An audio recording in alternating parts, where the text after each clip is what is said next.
Kalau kamu bisa ngelihat hidupmu berlimpahan anugerah, kalau kamu bisa ngelihat hidupmu penuh dengan kenikmatan-kenikmatan yang kurang hanya syukurnya dalam kehidupanmu, maka aku berikan kabar gembira teman-teman saudaraku sekalian, bahwa kamu adalah orang yang berpotensi untuk menjadi orang paling bahagia di dunia sebelum kelak di hari akhirat nanti.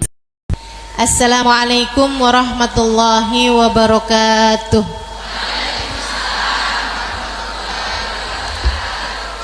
Alhamdulillah, wassalatu wassalamu ala rasulillah Muhammad ibn Abdillah wa ala alihi wa sahbihi wa man walah.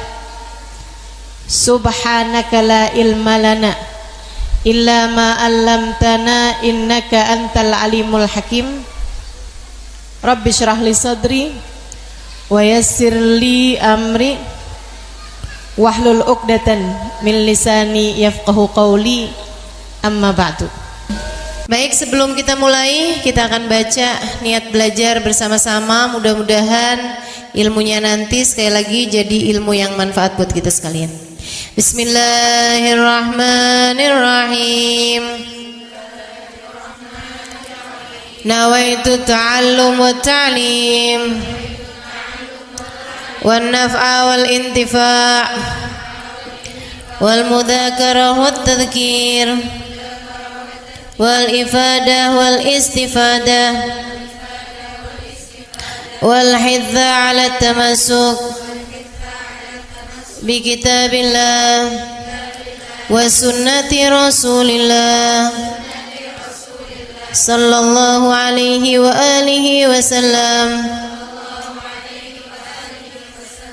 والدعاء إلى الهدى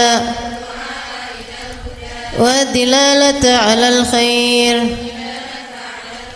ابتغاء مرضاته وقربه وثوابه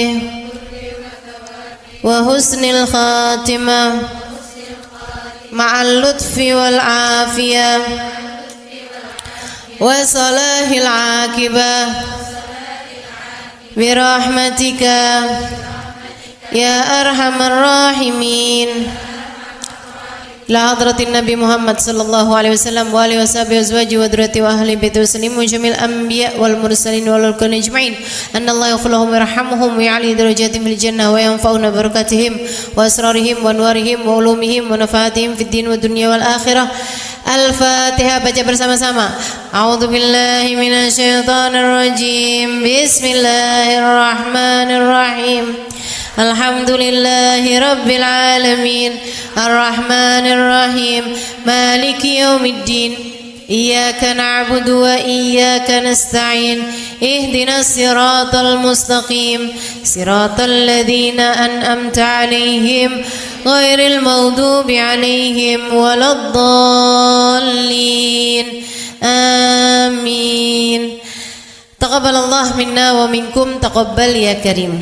Nabi itu kalau manggil ibu-ibu sekalian, manggil istrinya dengan panggilan kesayangan yang disukai sama istrinya.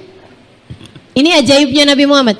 Bukan hanya istrinya sih, tapi semua orang-orang yang dekat dengan beliau, beliau tuh suka manggil mereka dengan panggilan-panggilan kesayangan.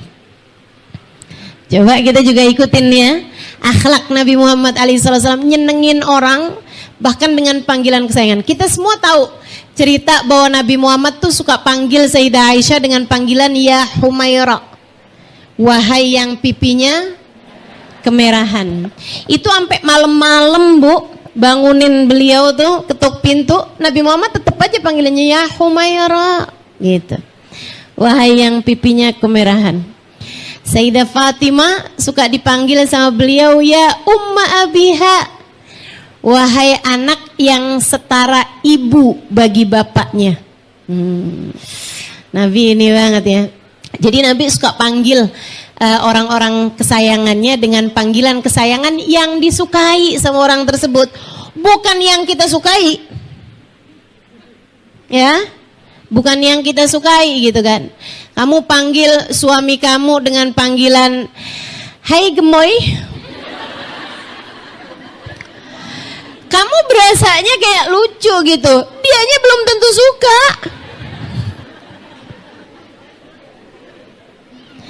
Hai Ndut. Gitu ya. Ah, itu dianya belum tentu suka gitu kan, itu panggilan kesayangannya, panggilan kesayangan kamu, bukan panggilan kesukaan dia. Oh, Nabi itu manggil panggilan kesukaan yang disukai sama orang tersebut gitu.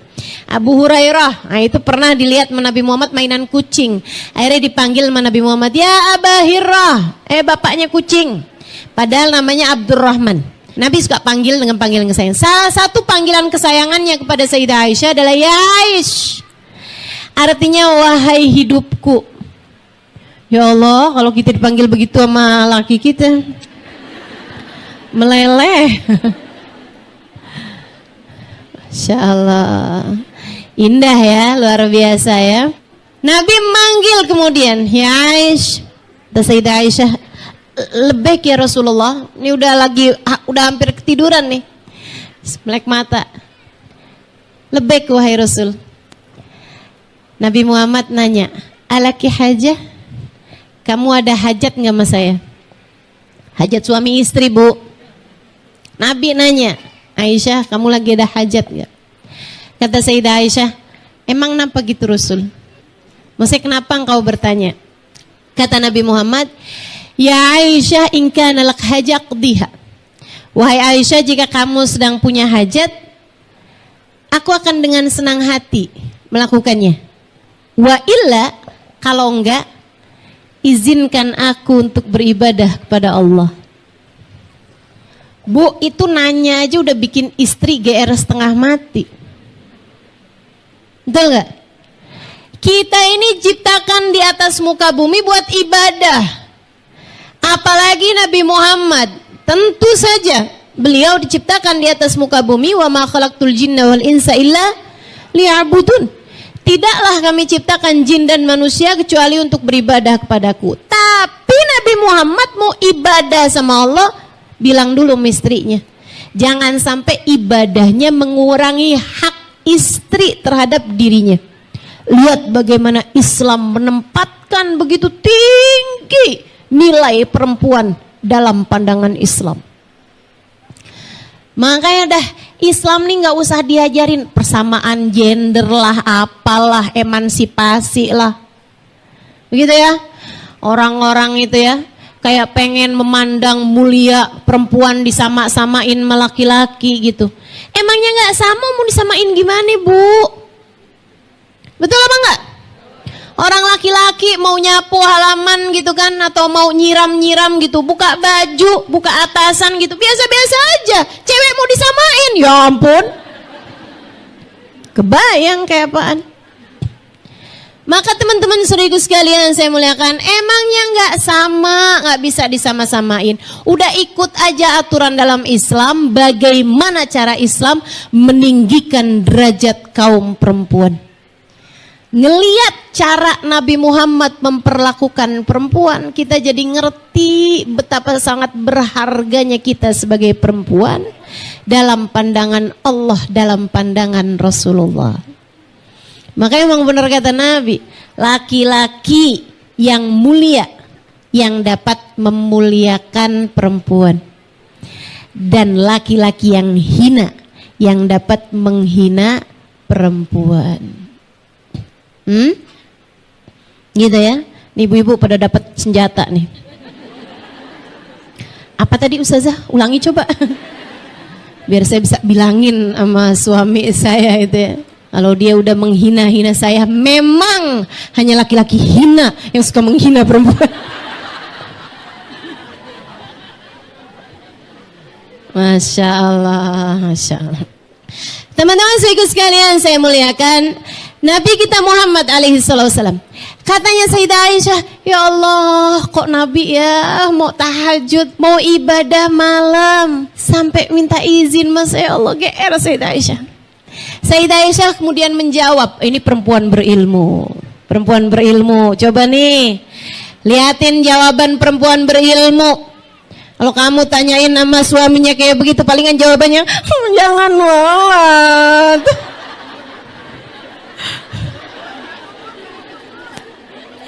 Di sini aja. Gitu gak kira-kira? Masya Allah. Apa jawaban Sayyidah Aisyah? Perempuan berilmu, sekali lagi, perempuan pandai. Mudah-mudahan Allah karuniakan kepada kita ilmu ma'rifat seperti yang Allah karuniakan kepada Sayyidah Aisyah. Amin ya rabbal alamin. Perempuan hebat ini ya. Katanya Sayyidah Aisyah jawab kayak begini nih. Beliau tuh nggak bilang yang gidah Rasul ibadah aja mesti pakai nanya saya misalnya, atau nahanin gitu, jangan dong Rasul di sini aja, enggak gitu. Kata Sayyidah Aisyah, wahai Rasulullah, siapa orangnya yang tidak suka engkau berada di sampingnya? Namun siapa juga orangnya yang dapat menghalangkanmu beribadah kepada Allah? Saya nggak mau jadi keduanya gitu. Katanya Sayyidah Aisyah, silahkan wahai Rasulullah, sembahlah Allah seperti yang kau mau. Pintar. Gitu ya. Kata Sayyidah Aisyah, aku pun kemudian lihat Nabi Muhammad berdiri dan mulai mengerjakan sholat. Teman-teman saya sekalian, Nabi Muhammad sholat terus panjang gitu berdirinya. Kata Sayyidah Aisyah, aku ngantuk tiduran.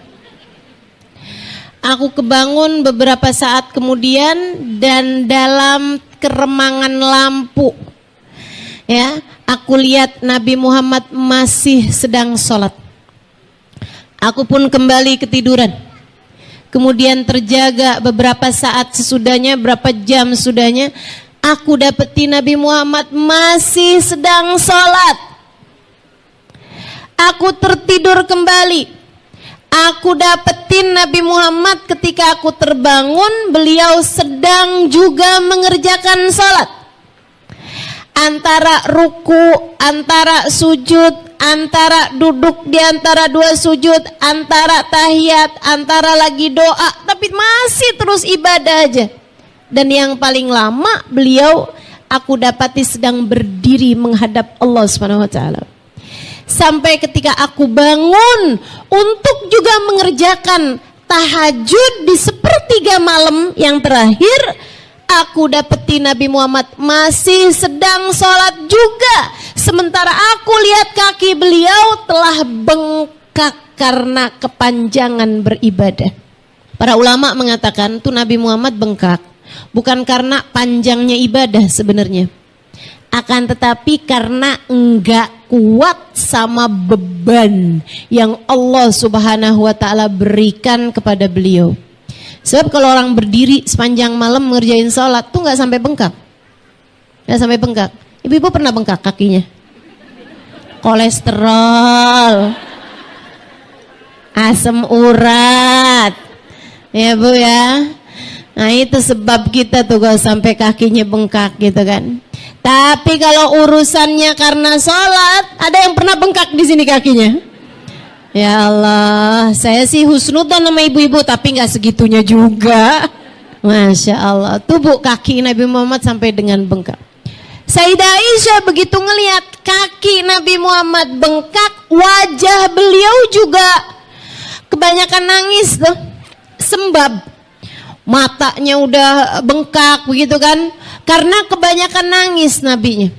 Sholat dengan sangat khusyuk ditambah dengan linangan air mata.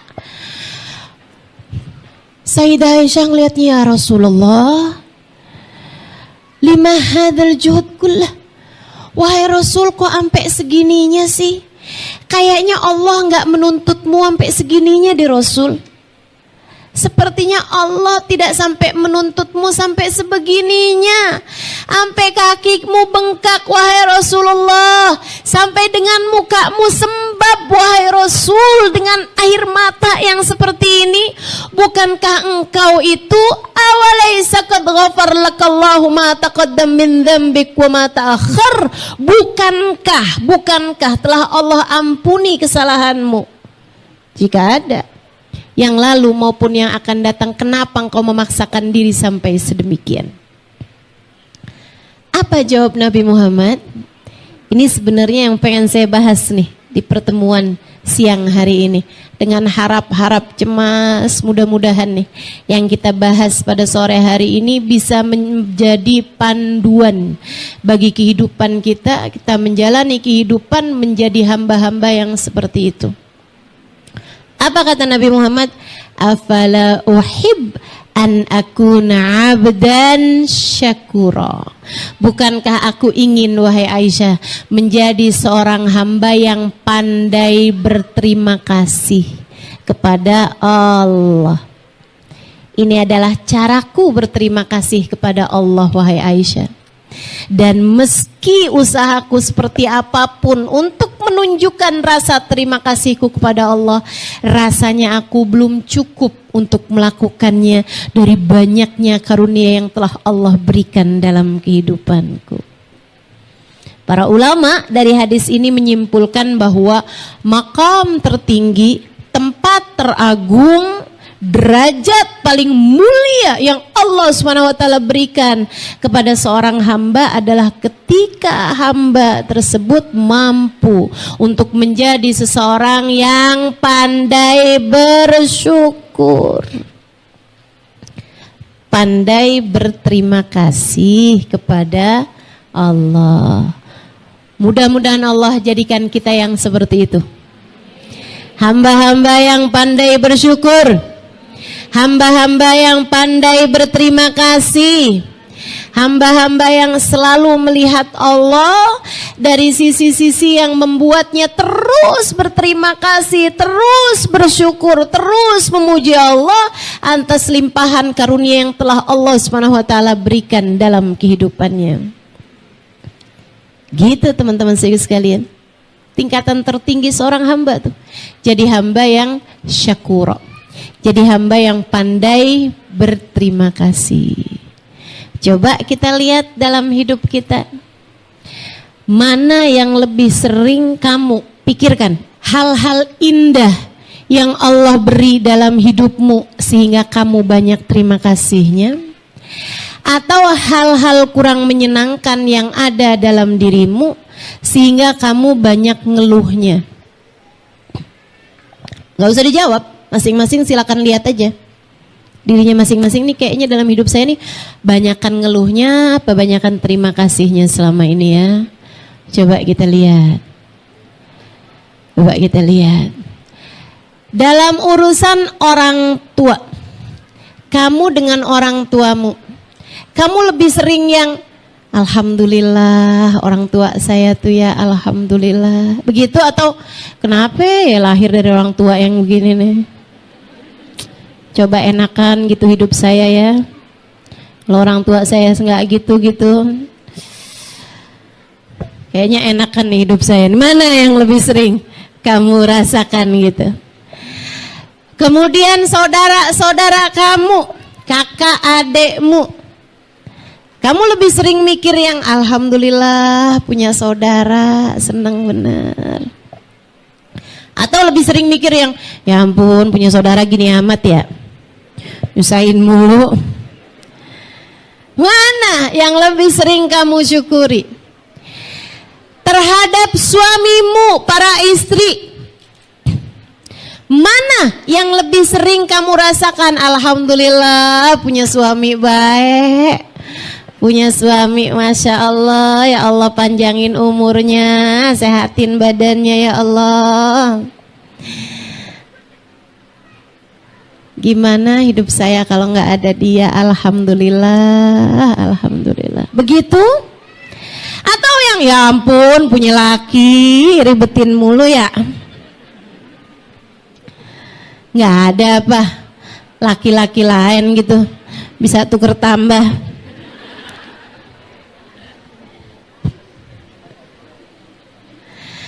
Terhadap anak-anakmu, wahai para ibu, mana yang lebih sering kamu lakukan? Melihat anak-anak kemudian datang syukur dalam hatimu, alhamdulillah ya Allah kau anugerahkan padaku anak-anak yang sehat, yang baik. Atau sebaliknya, ya ampun ya anak saya beneran apa kagak ya? Kok kelakuannya rada mirip setan? Astagfirullah, astagfirullah. Teman-teman saya sekalian yang saya muliakan, nih kita bisa lihat dari cara kita melihat kepada orang di sekeliling kita. Teman-temanmu, sahabat-sahabatmu, mana yang lebih sering jatuh di hatimu rasa syukur ataukah mengeluh? Kemudian teman-teman sekalian, terhadap kehidupanmu, mana yang lebih sering kamu rasakan? Alhamdulillah, ya Allah, Allah tuh sayang banget sama saya. Yang kayak saya nih ya bisa sholat, bisa sujud. Yang kayak saya dihadirkan majelis-majelis taklim. Yang kayak saya sama Allah dikasih ustazah. Gitu kan, yang ngasih tahu mesti kayak gimana gitu. Alhamdulillah, makasih ya Allah. Gitu, atau hidup kok susah amat ya, penuh derita. Ya ampun, kok saya nggak kayak ngerasain hidup kayak orang-orang gitu. Bisa jalan-jalan kemana gitu kan. Bisa punya ini, bisa punya itu, ya ampun. Hidup saya kok susah banget nih. Sampai segini tuanya masih mikirin aja buat bayar kontrakan. Yang mana teman-teman sekalian? Kamu merasakan hidupmu berlimpahan anugerah, ataukah kamu melihat hidupmu begitu banyak ujian dan cobaan yang datang dalam hidupmu? Kamu ngerasa hidup kamu tuh yang aduh emang mesti sabar banyak-banyak, atau kamu justru merasa yang aduh emang mesti banyak syukurnya nih hidup nih? Mana yang kamu rasakan dalam hidupmu? Saudariku sekalian yang saya muliakan, kalau kamu ngerasa bahwa emang bener nih, yang kurang dalam hidup saya nih cuman syukurnya. Kalau kamu selama ini ngerasakan alhamdulillah ya Allah, anugerahmu begitu besar. Afala uhib an akuna abdan syakura, bagaimana caraku ya Allah agar aku bisa menjadi seorang hamba yang mengerti berterima kasih kepadamu. Kalau kamu bisa ngelihat hidupmu berlimpahan anugerah, kalau kamu bisa ngelihat hidupmu penuh dengan kenikmatan-kenikmatan yang kurang hanya syukurnya dalam kehidupanmu, maka aku berikan kabar gembira teman-teman saudaraku sekalian, bahwa kamu adalah orang yang berpotensi untuk menjadi orang paling bahagia di dunia sebelum kelak di hari akhirat nanti. Kamu adalah orang-orang yang sangat mungkin jadi orang yang hidupnya paling bahagia di dunia sampai di hari akhirat. Di dunia sampai di hari akhirat. Enak terus tuh bakarannya. Karena nih saya kasih tahu, saya udah banyak ketemu orang segala macam lapisan masyarakat. Saya udah banyak ketemu di Indonesia ataupun di luar negeri. Yang kaya-kaya banyak saya ketemu. Banyak saya ketemu. Orang kaya raya yang duitnya nggak berseri itu, yang kalau mau belanja pakai motong dulu duitnya, duitnya masih belum dipotongin ya. Teman-teman sekalian yang saya muliakan, banyak saya ketemu orang-orang yang seperti itu. Apakah hidup mereka bahagia? Enggak, sungguh enggak. Ketemu sama saya seringnya cerita penderitaan. Ustazah gimana ya caranya menghadapi, waduh susah bener masih ya. Masih banyak aja permasalahan dalam kehidupannya teman-teman sekalian.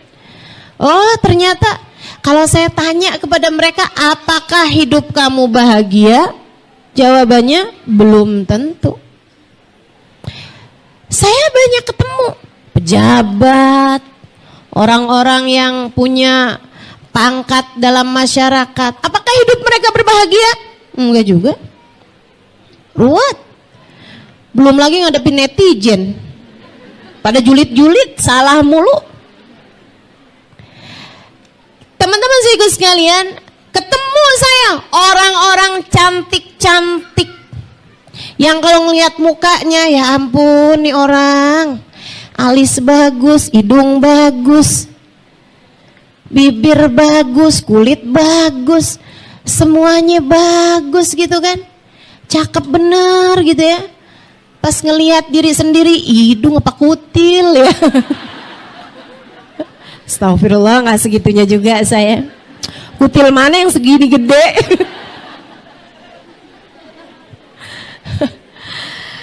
Masya Allah. Teman-teman sekalian saya muliakan, apakah hidup mereka bahagia? Enggak juga. Belum tentu. Enggak juga. Saya ketemu orang pinter-pinter. Gelar doktor, profesor dan lain sebagainya. Sekolah lama-lama tuh, bukan cuman S1, S2, S podeng, S teler, semuanya tuh. Semuanya diborong sama dia gitu. Apakah hidup mereka bahagia? Belum tentu. Belum tentu. Karena Allah tuh ternyata buat kehidupan manusia tuh nggak ada yang nggak diuji. Semua orang dengan perjuangannya masing-masing. Dengan ujiannya masing-masing. Bisa jadi dia kaya, artinya ujiannya bukan dari sisi ekonomi, tapi dari sisi yang lain. Ya Bu ya? Orang tuh nggak ada yang benar hidupnya. Saya selalu bilang, bukan benar dalam artian ini ya, dalam artian menjalani kehidupan. Tapi manusia itu tidak ada yang ideal. Tidak ada kehidupan siapapun yang ideal, teman-teman. Yang pas semuanya tuh nggak ada. Tahu kenapa? Karena Allah menciptakan dunia ini bukan untuk dunia. Kalau kamu dikasih kehidupan yang ideal, kapan ceritanya kamu kangen sama surga? Ini yang selalu saya ingatkan kepada diri saya sendiri. Lagi datang sakit, nih cara Allah buat bikin saya kangen sama surga. Lagi datang kesulitan, nih dia nih, cara Allah buat bikin saya kangen sama surga. Lagi bikin dibenci sama orang, ini dia nih, cara Allah buat saya kangen sama surga. Lagi nggak bisa tidur, susah mau buat tidur misalnya gitu ya. Ini dia cara Allah buat bikin saya kangen sama surga. Listrik lagi mati, itu dia tuh cara Allah buat bikin kita kangen sama surga. Kalau semua yang kamu mau di atas muka bumi ini sama Allah dikasih, gimana ceritanya kamu mau kangen sama surga, teman-teman? Betul apa enggak?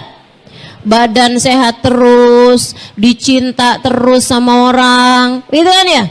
Kemudian apa yang kita mau semuanya ada, semua orang sayang sama kita, begitu kan? Semua kejadiannya di rumah tuh semua terus saja yang kita mauin, yang kita pengenin, pengen ini dikasih, pengen itu dikasih.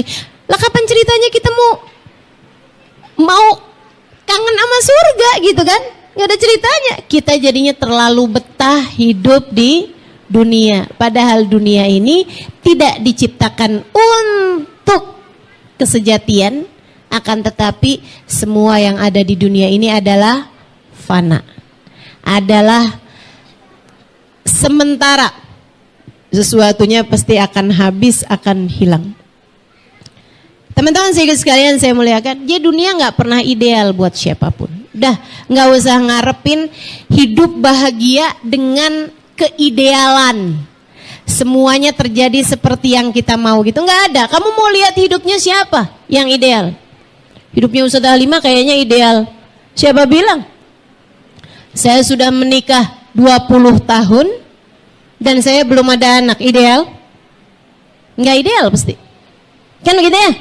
Teman-teman sekalian, nggak ideal. Hidup siapapun tuh nggak ada yang ideal. Kalau kamu nganggap hidup seseorang ideal, yaitu karena dia mampu menampilkan yang ideal-idealnya itu aja. Banyak ustadzah yang ideal tuh yang di Instagram yang suka ngasih tahu lagi liburan sama suaminya ke Belanda, sama anak-anaknya naik pesawat, duduknya di kelas bisnis, masuk hotel, hotelnya yang bintang 7.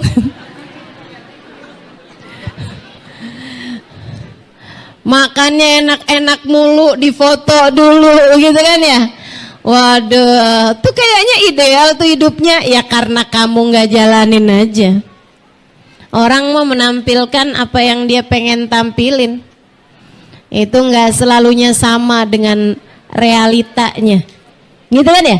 Teman-teman sekalian, sekali lagi hidup tidak pernah ideal untuk siapapun. Lah terus apakah artinya tidak ada orang yang bahagia hidupnya di atas muka bumi ini? Ada. Siapa dia? Orang yang pandai bersyukur. Itu dia yang paling bahagia. Dikasih sehat, alhamdulillah ya Allah, jadi enak ibadahnya. Jadi enak kerjain semuanya. Dikasih sakit, alhamdulillah ya Allah, saatnya buat diam-diam berpahala. Saatnya untuk dosa berguguran tanpa mengeluarkan energi yang berlebihan. Orang kalau lagi sakit, Bu, itu dosa berguguran dari dirinya. Dia nggak ngapa-ngapain aja, dosa berguguran. Ibu kalau lagi sakit kayak naik taksi gitu ya, taksi argo tuh, gitu kan? Terus ibu tidur gitu, kayak gitu tuh. Jadi walaupun kamu tidur di dalam taksi itu, argonya jalan terus. Demikian pula kalau kamu lagi sakit tuh, kamu tidur aja, kamu diem aja, itu argo pahalamu jalan terus. Dan gak sedikit, jalannya cepet. Kata Allah, innama yuwaffas sabiruna ajrahum bighairi hisab. Allah SWT penuhi kuota pahala orang-orang yang sabar tanpa batas. Tanpa batas, bighairi hisab. Gak ada hisabnya, tanpa batas, gak ada hitungannya. Bisa banyak banget. Pahalanya banyak, dosa bergugurannya banyak. Yang kata Nabi Muhammad, "Lau araftum ma da'atallah 'alal ajdam latamannaitum an law kanu judama." Andai saja kalian tahu pahala apa yang Allah berikan kepada para penderita kusta, kalian akan berharap andai waktu hidup di dunia aku kena penyakit kusta. Kalau kamu tahu nilai pahalanya kayak apa. Makanya orang yang pandai bersyukur, lagi dikasih sehat, alhamdulillah ya Allah. Lagi dikasih sakit, alhamdulillah ya Allah. Selalu saja bisa menikmati segala keadaan. Enak terus hidupnya. Enak terus hidupnya. Hamba Allah SWT nih.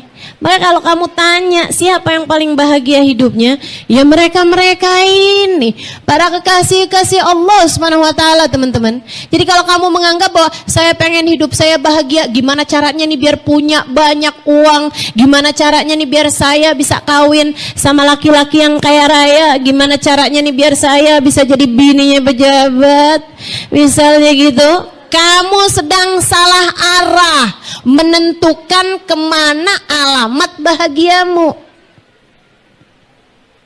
Alamat bahagia ada pada hati yang mampu mensyukuri segala keadaan. Alamat bahagia ada pada hati yang selalu mengingat Allah dalam segala keadaan. Karenanya Allah mengatakan tentang mereka, ala inna awliya Allah la khaufun alaihim walahum yahzanun. Ketahuilah sesungguhnya para kekasih Allah la khaufun alaihim, gak punya rasa khawatir, tidak punya rasa ketakutan, tidak dijebak dalam rasa ketakutan, tidak terpenjara dalam kekhawatiran. Mereka hidup dalam damai, mereka hidup dalam kesejahteraan, mereka hidup dalam kesentosaan, mereka hidup dalam kebahagiaan karena mereka menikmati setiap momen yang datang dalam kehidupan. Hamba-hamba paling bahagia, la khauf, nggak punya rasa takut, nggak punya rasa khawatir, walahum yahzanun, dan mereka tidak punya huzn, tidak punya kesedihan dalam hidupnya, nggak punya sedih aja nggak punya, apalagi stres, apalagi depresi, nggak ada, bahagia terus-terusan. Teman-teman, beberapa waktu yang lalu, beberapa tahun lalu saya ada pergi ke Aceh. Ada satu daerah pertama itu ya yang saya ngisi kajian di situ. Ada satu daerah itu teman-teman, ada makamnya seorang waliullah di sana dari marga Bilfaqih, Abdurrahman Bilfaqih. Beliau makomnya di situ, beliau sama istrinya. Ya, dan makomnya beliau bersama dengan istrinya di makam tersebut. Nah, di depannya itu sekarang dibangunkan satu monumen. Jadi itu ada makomnya Habib Abdurrahman Bilfaqih bersama dengan istrinya, gitu ya. Kemudian di belakangnya, nih kayak misalnya nih kayak gini nih ya, kayak gini ya. Sebelah situ tuh ada makomnya beliau bersama dengan istrinya, sebuah bangunan. Di situnya tuh masjidnya beliau, yang dulunya dibangun sama beliau. Nah itu masjidnya gitu. Di sininya nih, dulunya rumahnya penjaganya. Nah sekarang udah nggak ada rumah penjaganya, dibuat sama orang-orang sebuah monumen. Nah di monumen tersebut itu ketulis banyak nama-nama. Ternyata itu adalah nama orang di kampung tersebut yang meninggal dunia karena tsunami. Sekampung mati semua. Kecuali satu orang kakek-kakek yang jadi penjaga di makam tersebut. Nih ya. Ada kakek-kakek jagain makam itu. Dari sejak mudanya dia tinggal di situ, kerjaannya tiap hari ngebersihin makam, bersihin kamar mandi, bersihin masjid, gitu ya, hari-harinya tuh. Sama dia nyiapin kalau ada acara-acara di situ tuh dia yang bagian nyiapin teh, nyiapin kopinya di dapur rumahnya dia yang sangat kecil itu. Dia ada kecil, rumah kecil di situ tuh buat dia nyiapin semuanya tuh. Kalau ada majelis tuh dia yang bikinin teh apa segala macamnya gitu. Dia khidmah di situ, nyapu, ngepel, nih apa gitu. Terus kayak gitu, berpuluh-puluh tahun. Dia nggak pernah pergi kemana-mana karena memang setiap hari di situ gitu. Tiap hari di situ. Dia selalu bilang, saya jaga makam Habib. Saya jaga makam Habib. Teman-teman sekalian, waktu kejadian tsunami, itu kan pertamanya kan gempa dulu tuh. Orang-orang pada keluar dari rumah. Mereka tuh yang keluar dari rumah itu banyak juga yang lewatin rumahnya si kakek ini. Lewatin masjid itu. Jadi mereka pun ketuk-ketuk pintu. Tuh, Datuk, gitu kan. Datuk keluar gitu, si kakek-kakek ini keluar. Kenapa? Tuh keluar tuh, ayo tuh, gempa tuh. Tuh keluar tuh. Kata datuknya, enggak lah, saya jaga makam Habib. Saya jaga Habib. Dia bilang. Yang lain panik, ketakutan, setengah mati. Dan datuk ini tenang-tenang aja. Dia bilang, saya juga udah tua, kalau mati juga ya udah mati aja gitu. Umur di atas 70-an tahun. Dia bilang, saya mau mati aja juga, nggak apa-apalah. Saya nggak mau ninggal. Saya nggak mau ninggal masjid, saya nggak mau ninggal makam Habib. Berpuluh-puluh tahun saya jaga di sini, gitu kan ya.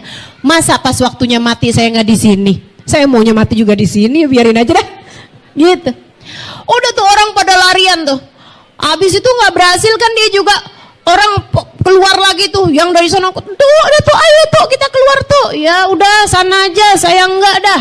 Dia nyalain kompor, bikin teh. Coba lihat tuh, ketenangan hati orang-orang yang hatinya penuh cinta pada Allah, penuh cinta kepada Rasulullah, penuh cinta kepada para wali-walinya Allah Subhanahu wa taala, para kasih-kasih Allah. Segitu tenangnya, teman-teman. Kalau emang mati ya mati, enak dah saya di sini matinya. Ya udah dah, saya tungguin aja dah di sini matinya. Bikin teh, duduk tenang. Teman-teman sekalian, orang semua berdoa, ayo tuh, keluar tuh. Dia biarin, ya nggak apa-apa, udah, ayo tuh selamatkan diri. Udah di sini aja, saya emang udah tua juga, katanya gitu. Teman-teman sekalian, sampai kemudian kejadian tsunami itu, subhanallah. Orang-orang ngelihatnya air tuh kayak ngelompatin masjid dan 3 area tersebut. Kayak dilompatin, kayak dikasih, kata orang-orang itu Seza, waktu kejadian tsunami itu kayak dikasih mangkok di masjid itu. Masjid, makamnya Habib sama rumah itu tuh kayak ditutupin dulu, kayak lagi mau dibasahin yang lain-lain, tapi yang ini ditutupin mangkok dulu gitu. kayak ada malaikat turun dari langit nutupin dulu gitu ya, taruhin mangkok nih, yang lain kena semuanya. Itu masjid sampai karpetnya nih bahkan nggak basah. Tsunami berapa tuh, 30 meter kabarnya ya tingginya, itu karpet masjidnya nggak basah teman-teman. Subhanallah nggak, Allah menjagain para kekasih-kekasihnya. Luar biasa benar. Termasuk si kakek itu yang ada di area situ. Dia di dalam rumahnya aja minum teh, santai, baca zikir, nungguin mana dia nih katanya mau mati. Mati saya. Sampai habis selesai kejadian tsunami semuanya, itu dia kayak nggak terjadi apa-apa gitu.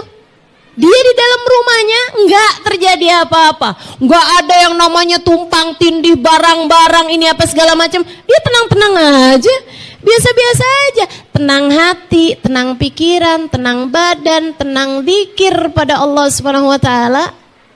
Sampai begitu selesai tsunami, dia adalah satu-satunya orang di kampung tersebut yang masih hidup. Semua mati. Itu yang lari-lari, kayak selamatin diri kayak gitu kan. Ya udah nggak apa-apa kamu aja. Itu ya, semuanya tuh mati gitu. Coba ada di antara mereka, kayak kakek nggak pergi, udah deh saya di sini juga deh gitu. Malah selamat dia. Masya Allah, Masya Allah. Bagaimana para walinya Allah Subhanahu Wa Taala, la khaufun alaihim, nggak punya rasa khawatir. Ibu-ibu, saya kasih tahu, yang banyak menyiksa dirimu dalam kehidupan adalah rasa khawatir, rasa sakit. Makanya Allah ketika menyebutkan ujian-ujian di atas muka bumi ini, yang nomor satu Allah sebut adalah rasa khawatir. Kata Allah Subhanahu Wa Taala, walayabluwannakum bisyai'in minal khauf. Disebut duluan sama Allah, khauf duluan. Kenapa? Karena manusia ini ketakutannya terhadap sesuatu lebih menyiksa dia daripada sesuatu tersebut. Ingat awal-awal corona, ketakutan terhadap COVID, ketakutan terhadap corona lebih besar daripada penyakit coronanya itu sendiri. Seringkali seperti itu, bukan begitu? Ingat apa nggak ingat? 2 tahun yang lalu teman-teman saudaraku sekalian, sampai orang borong-borong makanan, sampai susu apa tuh, susu yang nggak jelas itu ya, namanya susu beruang, gambarnya naga, ternyata isinya susu sapi. Ya ampun, bener-bener nggak jelas. Yang minum bukan sapi juga, yang minum orang. Itu teman-teman saya sekalian, sampai setengah mati dicarinya. Kenapa tuh? Orang khawatir, orang takut. Sampai ada orang awal-awal COVID itu ya, dia sakit, dia kirain dia itu COVID, akhirnya dia memutuskan untuk bunuh diri. Ini jadi nggak dibunuh, nggak terbunuh karena penyakit, terbunuhnya justru karena ketakutannya sendiri. Saya pernah baca satu jurnal, satu tulisan dari seorang dokter pakar di Amerika, pakar kesehatan di Amerika. Dia bilang 90% penyakit yang dialami oleh manusia, 90%-nya adalah ketakutan. Yang sungguh-sungguh penyakitnya hanya sekitar 10% saja. Sisanya 90%-nya adalah ketakutan. Ketakutan terhadap penyakit. Betapa ketakutan terhadap insomnia seringkali lebih berbahaya dari penyakit insomnianya itu sendiri. Betapa ketakutan terhadap menopause seringkali lebih berbahaya daripada menopausnya itu sendiri. Seringkali ya, ketakutan terhadap ditinggalkan sama suami itu lebih menakutkan daripada yang benar-benar ditinggalin sama suaminya. Rasa takutnya itu loh, rasa khawatirnya itu loh. Itu teman-teman yang banyak menyiksa orang. Nah Allah cerita, katanya Allah, ada hamba-hambaku yang aku amankan dari segala ketakutan. Siapa mereka ya Allah? Aulia Allah, para kekasih-kekasih Allah. Hatinya tenang terus-terusan. Mau ada apa, nggak panikan. Guru saya Mbah Mun tuh, Kiai Haji Maimun Zubair suka bilang, orang mukmin nggak gampang gumunan. Orang mukmin nggak gampang kagetan, orang mukmin nggak gampang takutan. Sebab orang mukmin tahu bahwa apapun yang Allah tetapkan adalah yang terbaik, sehingga dia nggak ngerti, dia nggak masalah gitu kan. Dia nggak tahu akan tetapi dia tenang hatinya. Kenapa? Karena dia tahu yang mengendalikan, tahu segala sesuatu. Teman-teman saya ikut sekalian, belajar deh dari naik pesawat. Kamu kalau naik pesawat, kadang-kadang kalau naik pesawat nih ya, kalau pesawatnya lagi tenang-tenang aja gitu kan, sampai bisa tidur di pesawat. Saya paling gampang banget dah tidur di pesawat. Dan saya lihatin orang-orang juga pada banyak pada tidur di pesawat. Apalagi kalau udah malam-malam pesawatnya gitu kan ya. Ya ampun, dibawa naik ke atas tuh pertama tuh udah kayak diindung-indung, ngantuk bener gitu. Kadang pesawatnya belum ini aja, belum mulai terbang bener gitu, kita udah ke alam mana tahu udah tuh. Ngantuk banget, enak banget. Itu teman-teman saya sekalian, kamu bisa tenang sampai tidur naik pesawat, padahal kamu nggak kenal loh sama pilotnya. Ada nggak di sini yang kalau mau naik pesawat kenalan dulu sama pilotnya? Nggak ada. Segitu tenangnya gitu kan. Kenapa kamu sampai bisa tidur di atas pesawat padahal kamu nggak kenal sama pilotnya? Padahal bisa jadi pilotnya lagi stres, aku pengen bunuh diri, tapi bunuh dirinya nggak mau sendirian, dah sekalian nih semua penumpang saya ajak bunuh diri, kan bisa aja begitu. Tapi kita tenang gitu. Dalam hidup kamu, yang pilotnya yang tahu segala sesuatu, Allah subhanahu wa ta'ala, pilot kehidupan kita. Kenapa kamu segitu paniknya? Kenapa kamu segitu takutnya? Pilotnya Allah, Bu, gak usah takut sama apapun. Pilotnya Allah, Dek, gak usah khawatir urusan jodoh. Pilotnya Allah, Bu, nggak usah segitu khawatirnya curigaannya sama suami. Pilotnya Allah, Mbak, nggak usah takut segitunya urusan rejeki. Hidupmu udah diatur, hidupmu sedang dijalankan oleh yang mengerti segala sesuatu. Kamu yang tenang di dalam pesawat kehidupanmu, cukuplah dengan kamu berkata, wa ufawwidu amri ilallah, innallaha basirum bil ibad. Aku serahkan seluruh kehidupanku, urusanku kepada Allah. Aku tahu Allah Maha mengetahui segala urusan yang terbaik bagi setiap hamba-hambanya. Yang tenang, duduk yang tenang dalam pesawat kehidupanmu, silakan nikmati, tidur apa yang tenang, yang enak, gak usah khawatir. Kan begitu? Dah, mulai hari ini pokoknya inget-inget aja. Setiap kali datang ketakutan, astagfirullah, astagfirullah, astagfirullah. Kok saya segitu gak percayanya sama Allah? Gituin aja. Lagi datang sakit, panik segala macam, astagfirullah, astagfirullah. Kok saya segitu nggak yakinnya sama Allah? Allah udah bilang faida maridtu fahuwa yashfin, katanya Nabi Allah Ibrahim. Apabila aku sakit maka Allah lah yang menyembuhkanku. Udah, gak usah khawatir.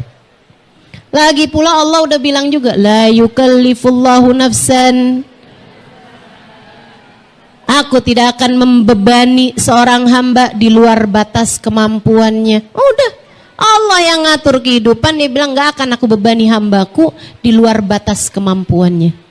Di dunia ini, semua ujian, semua musibah, semua perih, semua luka, semua galau, semua ketakutanmu, semua apapun yang kamu takutkan, itu tidak akan terjadi di luar batas kemampuanmu, teman-teman. Gak usah khawatir itu. Gak usah khawatir. Jangan biarkan hidupmu disiksa oleh kekhawatiran. Jangan biarkan hidupmu disiksa oleh ketakutan. Jangan biarkan hari-harimu terpenjara dalam kegalauan. Jalanin hari-hari dengan penuh sukacita. Jalani hari-hari dengan penuh rasa syukur. Kan gitu ya?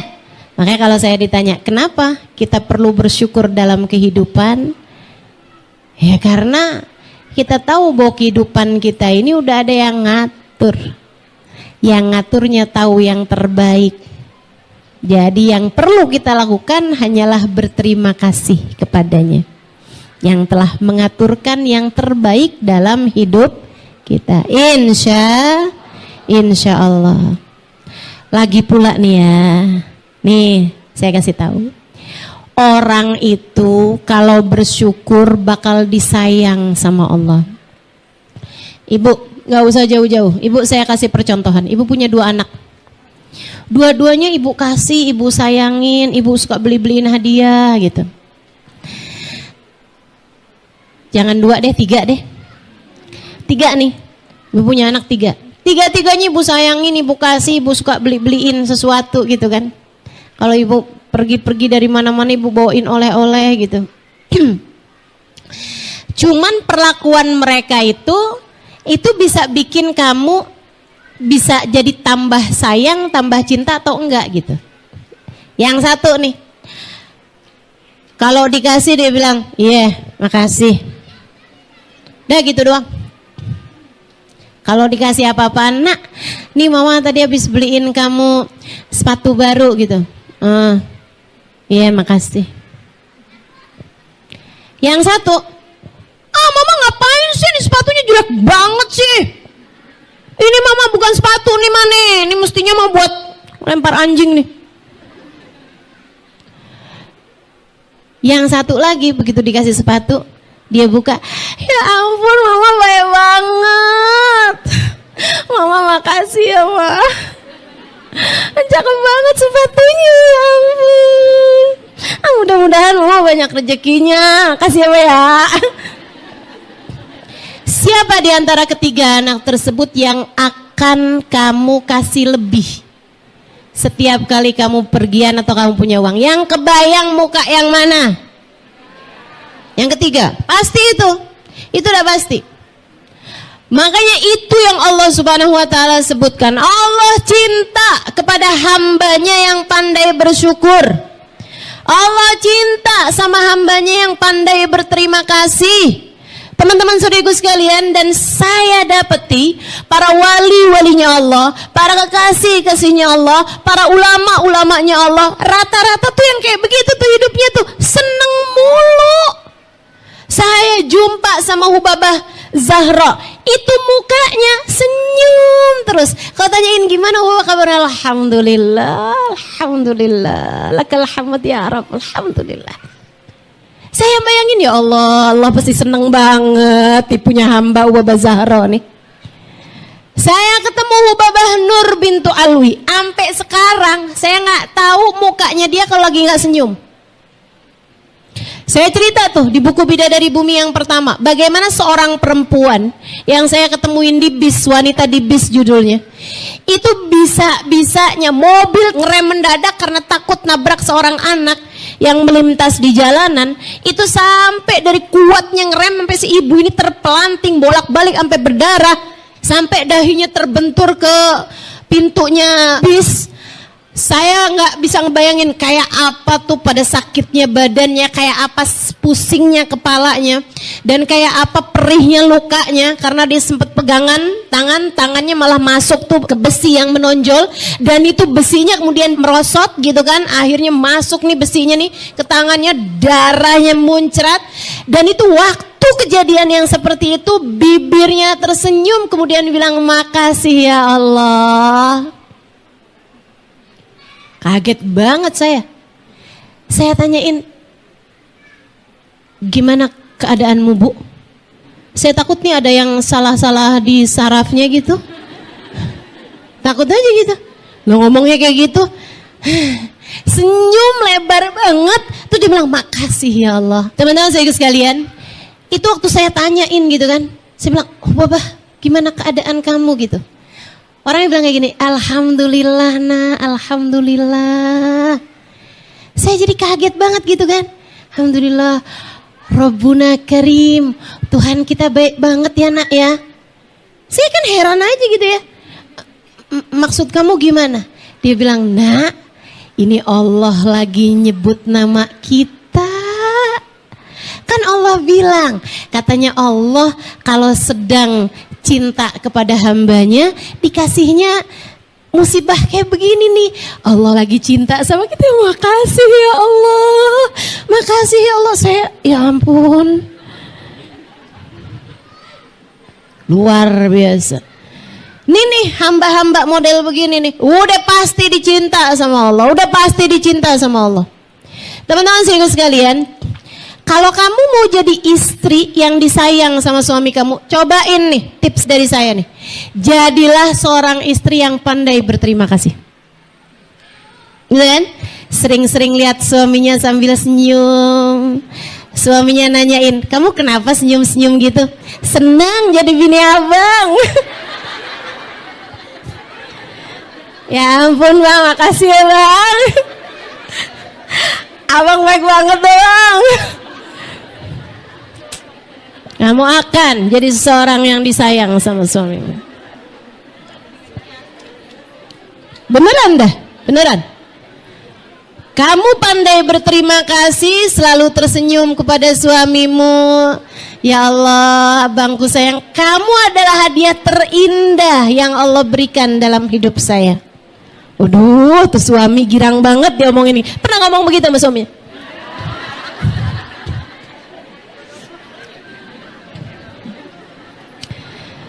Ya Allah Bu, bisa-bisanya loh ibu tuh loh. Kalau sama orang lain, orang minggir kita jalan aja kita terima kasihnya bolak-balik. Betul apa enggak? Giliran di dalam rumah, kalau ada yang kayak begituan, suami kita kayak begitu, boro-boro kita terima kasihin. Dia bilang, makanya emang jangan di situ. Bikin sempit aja loh, kayak nggak ada tempat lain aja. Masya Allah, Masya Allah, Masya Allah. Yuk teman-teman, belajar jadi orang yang pandai berterima kasih. Kamu akan tercinta. Kamu akan tercinta. Di sisi orang, di sisi siapapun tuh orang kalau pandai berterima kasih bakalan dicinta.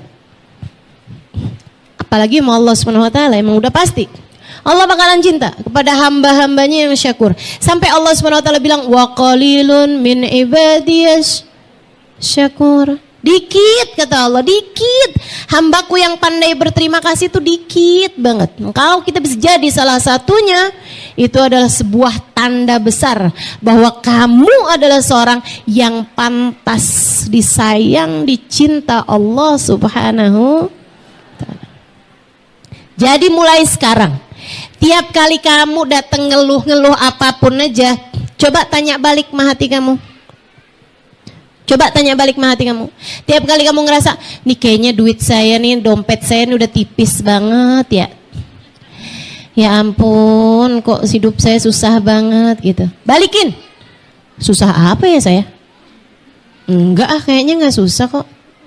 Ini jangan-jangan nih bukan cuman dompet saya nih yang tipis nih. Nih kayaknya ada yang lebih tipis dari dompet, yaitu rasa syukur saya kepada Allah. Tiap kali kamu datang ngeluh, kenapa hidup saya begini, kenapa hari saya begitu, kenapa saya keadaannya begini, kenapa saya begitu, langsung ingetin sama diri sendiri, astagfirullah, begitu banyak nikmat yang Allah Subhanahu wa Ta'ala berikan dalam kehidupan saya. Kenapa fokus saya justru kepada hal-hal tidak menyenangkan yang datang dalam kehidupan saya? Bu, kalau bisa dipersenin tuh ya, dari 100 yang gak enak palingan 2 Bu, 98-nya enak. Betul apa enggak? Nih kamu lagi sakit nih, apanya? Perut, oh kaki masih bagus aja, kepala masih bener, tangan masih bener, yang lain-lain masih bener. Yang benernya masih 98%. Dari yang gak enak, yang gak nyampe 2% sebenarnya. Kenapa kok fokus kamu kepada yang 2%? Kenapa nggak ke yang 98% yang banyak itu gitu?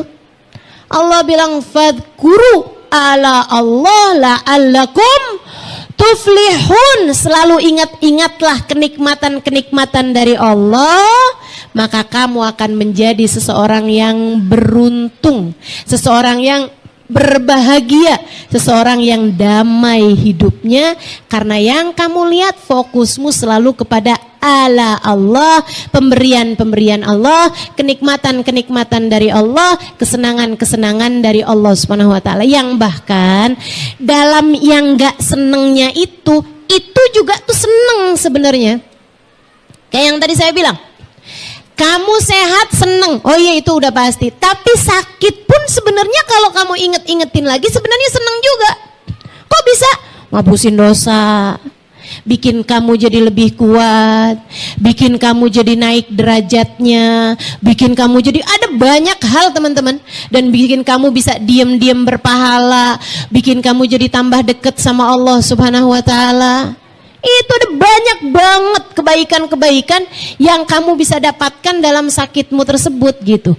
Makanya teman-teman saudaraku sekalian yang saya muliakan, bahkan sehat perlu disyukuri, sakit pun juga perlu disyukuri. Maka apa yang gak perlu disyukuri? Semuanya perlu disyukuri gitu. Kamu dipuji orang senang, alhamdulillah. Allah udah tutupin aib-aib kamu. Orang jadi lihatnya semuanya yang bagus-bagus. Alhamdulillah ya Allah, Engkau telah tutupi aib-aibku di dunia ya Allah, maka tutupilah lagi aib-aibku di akhirat ya Allah. Biar orang-orang ngelihatnya yang bagus-bagus terus, makasih ya Allah. Di saat kamu lagi diomongin orang, di saat kamu lagi dijelek-jelekan orang, alhamdulillah ya Allah, ada orang banyak transfer pahala sama saya. Bu, ibu tahu gak sih, kalau kamu lagi digibahin orang, itu orang lagi transfer pahalanya dia ke dalam rekening kamu. Kamu kalau ada orang transfer duit, kamu akan ngucapin apa sama dia? Ya ampun, makasih banget. Nggak nyangka loh kamu transfer berapa, 2 juta, ya Allah makasih banget. Ya ampun, baik banget sih. Bu, ada orang transfer tahajud, kamu mau tahajud ngantuk setengah mati, ada orang transfer tahajudnya, ibu bilang apa sama dia? Makasih, ya ampun kamu baik banget sih. Kan gitu. Emang ada ustadz orang transfer tahajud? Banyak tuh yang ngomongin kamu di tukang sayur. Itu lagi tuh udah transfer tahajud, transfer duha, transfer segala macem tuh. Jadi begitu kamu tahu, bu tahu nggak si itu habis ngomongin kamu, oh alhamdulillah makasih, pada baik-baik banget ya, alhamdulillah. Kamu syukuri apa kamu keluhi? Kamu syukuri. Apa yang gak bisa disyukuri di atas muka bumi ini? Syukur. Teman-teman saudaraku sekalian, syukur. Itu yang membuat Sayyidina Ali bin Abi Thalib bilang, katanya Sayyidina Ali bin Abi Thalib, Lau futihat anil ghita makhtartu illal waqi'. Andai aku dibuka hijab sama Allah Subhanahu wa taala, bisa dikasih pilihan sama Allah Subhanahu wa taala berbagai macam hal, aku tidak akan memilih kecuali kenyataan, kecuali apa yang terjadi. Nggak akan aku pilih kecuali yang terjadi. Kenapa gitu wahai Sayyidina Ali?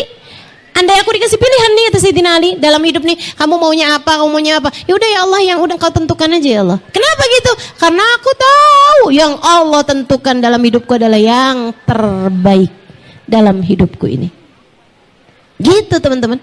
Kamu gak bisa milih, yang bisa milih buat kamu Allah. Sebab kamu gak tahu yang terbaik. Yang tahu yang terbaik bagimu adalah Allah. Ibu-ibu sekalian, di saat Allah lagi ngasih kenikmatan-kenikmatan sama kamu, emang patut disyukuri. Tapi bahkan di saat Allah memberimu sakit, memberimu perih, memberimu luka, memberimu kegalauan, memberimu sesuatu yang menurut kamu gak enak, menurut kamu gak enak, itu ya, itu tuh sama kayak dokter lagi ngasih obat pahit sama kamu. Selama ini kita kalau lagi dikasih yang gak enak, kita bilang kayak gini, ya Allah kok gini amat sih ya Allah. Gini amat sih ya Allah, ya ampun. Dosa saya apa sih? Kok saya sampai dikasih yang kayak beginian ya Allah? Kan begitu tuh. Itu ya, itu. Kayak kamu lagi datang ke dokter, terus sama dokter dikasih, ayo sini, kamu saya kasih pil pahit, nih minum. Dia minum kemudian, ya ampun dokter pahit, dokter jahat banget sih sama saya dokter, ya ampun, salah saya apa dokter, sampai dokter ngasih saya obat pahit kayak begini. Ada yang begitu? Kalau ada orang kayak gitu kita bilangnya apa? Gila. Betul. Ya ampun nih cewek PA. Cakep-cakep tapi PA. Teman-teman saya sekalian, betapa seringnya kita PA sama Allah Subhanahu wa taala. Betapa seringnya kita jadi orang bodoh. Jadi hamba kok nggak ngerti. Kata Allah, gimana sih? Saya kasih sakit, saya kasih pahit dalam hidupmu biar kamu tambah sehat, biar kamu tambah tinggi, biar kamu tambah paham, biar kamu tambah banyak pahalanya, biar kamu tambah banyak kebaikannya, biar kamu tambah mengerti hidupmu adalah untuk aku, biar kamu tambah dekat sama aku, biar kamu tambah cinta sama aku. Lah dia malah nanya, dosa saya apa ya Allah? Itu kalau Allah mau bilang, dosa kamu ya banyak. Ya Allah, ya Allah. Yuk, jadi hamba yang pandai bersyukur. Sama kayak kamu, begitu dikasih obat yang pahit-pahit kayak begitu, kita bilang, makasih ya dok ya. Berapa dok bayarnya? Malah kita mau bayar, malah kita mau balas. Itu sebabnya kenapa Nabi Muhammad nggak selesai sujudnya. Karena Nabi Muhammad mau bilang, ya Allah makasih, ya Allah makasih, ya Allah makasih. Nabi Muhammad sujud, tapi terus Nabi Muhammad ingat, nah sujud ini kan juga perlu disyukuri. Jadi saya syukurnya dengan apa? Ya udah dengan sholat. Tapi ini kan sholat juga kenikmatan baru lagi yang begitu nikmat, rasanya harus saya syukuri. Dengan apa saya bersyukur kepadamu ya Allah?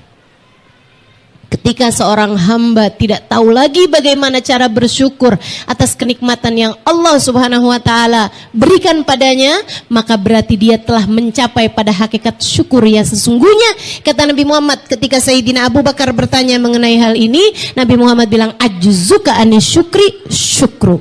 Wahai Abu Bakar, ketidakmampuanmu, kamu merasa diri tidak mampu bersyukur, itu adalah hakikat syukur yang sesungguhnya. Kamu udah nggak tahu lagi gimana caranya berterima kasih nih. Terima kasih gimana caranya? Ya udah kamu taat. Tapi kan taat itu juga kenikmatan yang harus kita syukuri juga. Jadi caranya gimana? Ya udah banyakin sujud. Tapi kan sujud itu juga sebuah kenikmatan yang harus kita syukuri juga. Gimana dong caranya? Ya udah banyak nyebut nama Allah. Tapi di saat kita nyebut nama Allah tuh nikmat, hati kita damai, hidup kita tenang. Kan itu harus disyukuri juga. Gimana cara bersyukurnya? Ya udah nggak ada. Jadi ajzuka syukri syukru. Ketika kamu sudah nggak ngerti lagi bagaimana cara berterima kasih, karena setiap kali kamu hendak berterima kasih, kamu kepentok sama kenikmatan baru lagi yang harus diterima kasihin lagi. Terus seperti itu, kamu tidak mampu lagi untuk mensyukurinya. Kamu udah nyerah, ya Allah, saya nggak ngerti caranya berterima kasih. Sebab setiap kali aku berterima kasih dengan apapun, itu adalah kenikmatan baru yang kau berikan padaku. Maka bagaimana caraku berterima kasih padamu ya Allah? Saat itulah kamu telah mencapai hakikat syukur yang sesungguhnya. Teman-teman sekalian, terakhir, kamu dalam hidupmu tuh harus terus-terusan bersyukur. Gitu ya. Kenapa? Karena Allah sudah berjanji, la in syakartum la azidannakum. Jadi kalau saya tanya kenapa kita perlu bersyukur, yang pertama biar hati kita bahagia terus-terusan, itu ya, gitu kan. Kemudian yang kedua, kenapa kita perlu bersyukur? Karena kita tahu bahwa apapun yang Allah tetapkan dalam kehidupan adalah yang terbaik. Kemudian yang ketiganya ini, kenapa kita perlu bersyukur dalam kehidupan? Teman-teman sekalian saya muliakan, yang pertama biar kamu berbahagia, yang kedua Karena kita paham bahwasanya apapun yang Allah tetapkan adalah yang terbaik dan yang terakhirnya. Kenapa? Ada banyak hal ya, tapi udah 3 aja lah biar gampang inget-ingetnya. Kenapa kita perlu bersyukur, teman-teman saudaraku sekalian? La in syakartum, biar kamu ditambahin terus kenikmatannya. Ini penting, dengerin saya. Kamu kalau pengen sesuatu hal dari kenikmatan itu terus bertambah, apapun aja bentuknya, terutama dalam hal urusan ibadah, cobain buat syukurin sesuatu tersebut, pasti bakal ditambahin. Teman-teman sekalian, kenapa orang kaya kebanyakan makin kaya? Karena mereka mensyukuri kekayaannya, sehingga sama Allah terus-terusan ditambahin kekayaannya. Kenapa orang pinter makin pinter? Karena mereka memang menganggap nilainya yang perlu disyukuri adalah ilmu. Sehingga setiap kali mereka dapat ilmu, ya Allah senangnya. Terus dia syukurin, terus dia hargain ilmu tersebut, disyukurin terus gitu. Lama-lama tambah terus ilmunya. Kenapa ahli ibadah, ahli taat semakin juga tambah banyak taatnya? Kenapa orang soleh semakin soleh hari demi hari? Kan betul itu ya? Karena mereka mensyukuri kesolehannya, mensyukuri ibadahnya, sehingga sama Allah ditambahin. Dan kenapa ahli maksiat tambah hari tambah banyak maksiatnya? Karena mereka menghargai kesenangan maksiat tersebut. Mereka suka mensyukuri kesenangan maksiat tersebut. Habis pacaran seneng gitu kan. Nah, rasa seneng mereka, syukur mereka membuat Allah kemudian ngasih lagi tuh maksiat. Tambah lagi maksiatnya. Makanya kalau kamu ngerasa kok saya susah ya buat bangun tahajud, saya kasih tahu caranya. Kamu niatin mau bangun tahajud, kamu pasangin alarmnya dan lain sebagainya. Kamu bertaubat dari dosa-dosa kamu sepanjang hari tersebut, minta maaf dulu sama suami dan lain sebagainya sebelum tidur, gitu ya. Karena seringkali yang bikin kita nggak bangun adalah karena dosa-dosa kita di waktu siang, teman-teman. Tahajud itu undangan, hanya akan Allah bangunkan untuk mendatangi undangannya hamba-hamba yang sedang disayang sama Allah Subhanahu Wa Taala. Kalau udah bikin kesalahan, Allah nggak bangunin. Kata Allah, nggak mau aku undang kamu. Orang kamu udah bikin salah kok kemarin. Sama aja ke ibu-ibu kan, kalau anak lagi bikin salah apa-apa kan kita malas ketemunya. Kan begitu, Allah juga suka kayak gitu tuh. Nah tuh, jadi kita taubatin dulu ini apa segala macam, minta sama Allah Subhanahu Wa Taala, ya Allah bangunin saya, baca akhir dari surat Al-Kahfi, akhirnya aja, 1 ayat terakhir dari surat Al-Kahfi. Qul innama ana basyarun mithlukum yuha ilayya annama ilahukum ilahu wahid faman kana yarju liqa rabbih falyamal amalan shalihan wa la yusyrik bi ibadati rabbih ahada. Baca itu, kemudian habis selesai baca itu, selain sebelumnya baca Bismillahirrahmanirrahim 21 kali. Nih ya, ilmu buat yang kepengen bangun malam. Baca Bismillahirrahmanirrahim 21 kali. Habis selesai itu, selain doa-doa yang lain-lainnya ya, kamu baca Subhanallah 33 kali apa segala macam, itu tidak terkait dengan urusan bangun malam. Tapi yang terkait sama urusan bangun malam, baca Bismillahirrahmanirrahim berapa kali tadi?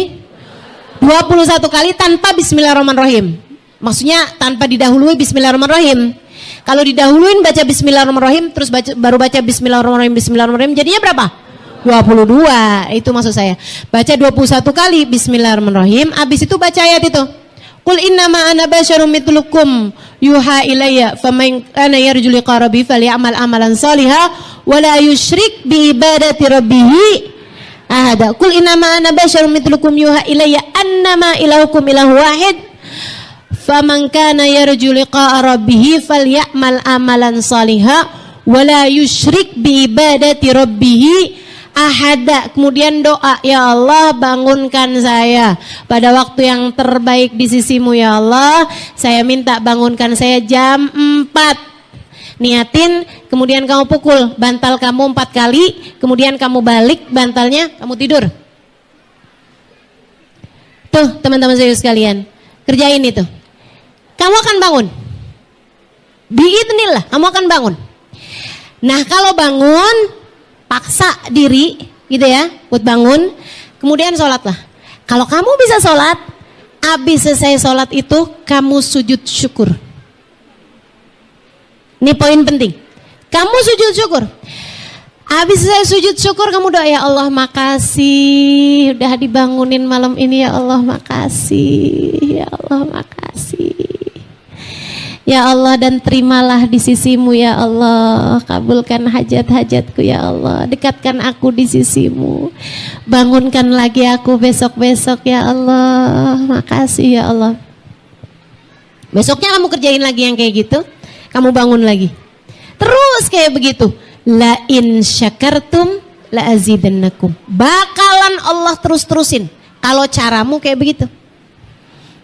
Gitu ya. Tapi kalau caramu gitu kan, bangun ya di waktu malam.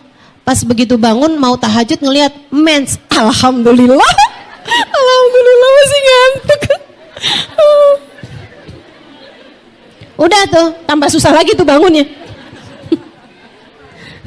Lah kamu malah mensyukuri di saat nggak bisa tahajud ya. Itu apaan aja teman-teman, apaan aja kalau kamu syukuri bakal ditambahin. Kamu dapetin anak kamu lagi sholat, anak kamu bisa dibilangin, anak kamu jadi anak yang soleha, kamu syukurin, kamu sujud syukur sama Allah SWT. Ya Allah makasih, anak saya tuh gampang diajakin sholatnya, anak saya tuh udah ngerti bertanggung jawab sama sholat, makasih ya Allah, makasih ya Allah. Bakal ditambahin terus kesolehan anak-anakmu. Suamimu gitu kan, dia nggak pernah berbuat jahat padamu, selalu aja memberikan apa yang dia bisa berikan kepadamu, kamu syukurin teman-teman, kamu terima kasih sama dia juga, terima kasih juga sama Allah SWT, bakal ditambahin kesolehan suamimu. Tapi kalau kamu tuntut terus-terusan suamimu, kamu nggak ngerti berterima kasih kepada suamimu, jangan salahkan siapa-siapa.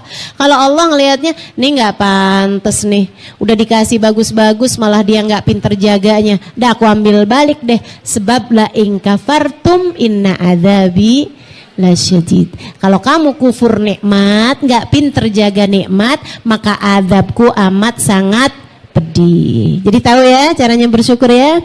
Insya.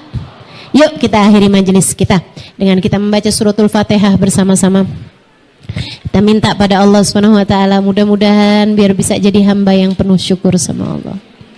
Biar hidup kita bahagia, biar kita tambah hari, tambah deket, tambah dicinta sama Allah SWT. Dengan kita faham bahwa apapun yang Allah tetapkan adalah yang terbaik bagi kita. Biar ngerti jadi hambanya Allah Subhanahu wa ta'ala itu harus bagaimana, dan biar ditambah terus kenikmatan demi kenikmatannya. Kita syukuri iman Islam kita sampai dengan ajal datang menjemput kita dalam husnul khotimah, dalam keimanan yang terbaik, dalam kebahagiaan kedamaian hati insyaallah. Ala hadhihi niyah bikun niyah salihah jami'ah syamilah ila hadratin Nabi Muhammad sallallahu alaihi wa ala alihi wasallam. Al-Fatihah. Bismillahirrahmanirrahim. Alhamdulillahirabbil alamin. Arrahmanir rahim. Maliki yaumiddin. Iyyaka na'budu wa iyyaka nasta'in. Ihdinas siratal mustaqim. Siratal ladzina an'amta 'alaihim ghairil maghdubi 'alaihim waladdallin. Amin. Allahumma bihaqqil Fatihah, bihurmatil Fatihah, bibarakatil Fatihah taftah lana abwabal khair, tu'amilana muamalat ahlal khair, takfina wa iyyahum jami'al fitan wal mihan wa bu'us wadir. Innaka wali kulli khair mutafaddil bi kulli khair birahmatika ya arhamar rahimin. Allahumma inna nas'aluka ziyadatan fid din, barakatan fil umur, wa sihhatan fil jasad, wa sa'atan fil rizki, wa taubatan qabla al maut, wa syahadatan 'indal maut, wa maghfiratan ba'dal maut, wa afwan indal hisab, wa amanan minal adab, wa nasiban minal jannah, wa razuqna an-nadhar ila wajhikal karim. Allahumma afina min bala'ik wa auzi'na syukra na'maik. Kalau kamu bisa ngelihat hidupmu berlimpahan anugerah, kalau kamu bisa ngelihat hidupmu penuh dengan kenikmatan-kenikmatan yang kurang hanya syukurnya dalam kehidupanmu, maka aku berikan kabar gembira teman-teman saudaraku sekalian, bahwa kamu adalah orang yang berpotensi untuk menjadi orang paling bahagia di dunia sebelum kelak di hari akhirat. Assalamualaikum warahmatullahi wabarakatuh. Alhamdulillah, Wassalatu wassalamu ala Rasulillah Muhammad ibn Abdillah wa ala alihi wa sahbihi wa man walah. Subhanaka la ilma lana illa ma 'allamtana innaka antal alimul hakim. Rabbi shrah li sadri wa yassir li amri wahlul 'uqdatan min lisani yafqahu qawli, amma ba'du. Baik, sebelum kita mulai, kita akan baca niat belajar bersama-sama. Mudah-mudahan ilmunya nanti sekali lagi jadi ilmu yang manfaat buat kita sekalian. Bismillahirrahmanirrahim. Nawaitu ta'allum wa ta'lim wan naf'a wal intifa' wal mudzakarah wat tadhkir wal ifadah wal istifadah wal hidza 'ala tamassuk bi kitabillah wa sunnati rasulillah sallallahu alaihi wa alihi wasallam والدعاء إلى الهدى والدلالة على الخير ابتغاء مرضاته وقربه وثوابه وحسن الخاتمة مع اللطف والعافية وصلاح العاقبة birahmatika ya arhamar rahimin. La hadratin Nabi Muhammad sallallahu alaihi wasallam wa alihi washabihi azwaji wa dzurriyyati wa ahli baiti wasallimu jamil anbiya wal mursalin wal kulli ajma'in. Anallahu yaghfiruhum wa yarhamuhum wa ya'li darajatihim fil jannah wa yanfa'una barakatihim wa asrarihim wa anwarihim wa ulumihim wa nafaatihim fid din wa dunya wal akhirah. Al-Fatihah, baca bersama-sama. A'udzu billahi minasy syaithanir rajim. Bismillahirrahmanirrahim. Alhamdulillahi rabbil alamin. Arrahmanir rahim. Maliki yaumiddin. Iyyaka na'budu wa iyyaka nasta'in. Ihdinas siratal mustaqim. Siratal ladzina an'amta 'alaihim ghairil maghdubi 'alaihim waladdallin. Amin. Taqabbalallah minna wa minkum, taqabbal ya karim. Nabi itu kalau manggil ibu-ibu sekalian, manggil istrinya dengan panggilan kesayangan yang disukai sama istrinya. Ini ajaibnya Nabi Muhammad. Bukan hanya istrinya sih, tapi semua orang-orang yang dekat dengan beliau, beliau tuh suka manggil mereka dengan panggilan-panggilan kesayangan. Coba kita juga ikutin ya, akhlak Nabi Muhammad SAW, nyenengin orang bahkan dengan panggilan kesayangan. Kita semua tahu cerita bahwa Nabi Muhammad tuh suka panggil Sayyidah Aisyah dengan panggilan ya Humaira, wahai yang pipinya kemerahan. Itu sampai malam-malam Bu, bangunin beliau tuh, ketuk pintu, Nabi Muhammad tetap aja panggilannya ya Humaira gitu, wahai yang pipinya kemerahan. Sayyidah Fatimah suka dipanggil sama beliau ya Umma Abiha, wahai anak yang setara ibu bagi bapaknya. Nabi ini banget ya. Jadi Nabi suka panggil orang-orang kesayangannya dengan panggilan kesayangan yang disukai sama orang tersebut, bukan yang kita sukai, ya, bukan yang kita sukai gitu kan. Kamu panggil suami kamu dengan panggilan hai gemoy, kamu berasanya kayak lucu gitu, dianya belum tentu suka. Hai Ndut gitu ya. Itu dianya belum tentu suka gitu kan. Itu panggilan kesayangannya, panggilan kesayangan kamu, bukan panggilan kesukaan dia. Nabi itu manggil panggilan kesukaan yang disukai sama orang tersebut gitu. Abu Hurairah, itu pernah dilihat Nabi Muhammad mainan kucing. Akhirnya dipanggil Nabi Muhammad, ya Aba Hirrah, bapaknya kucing.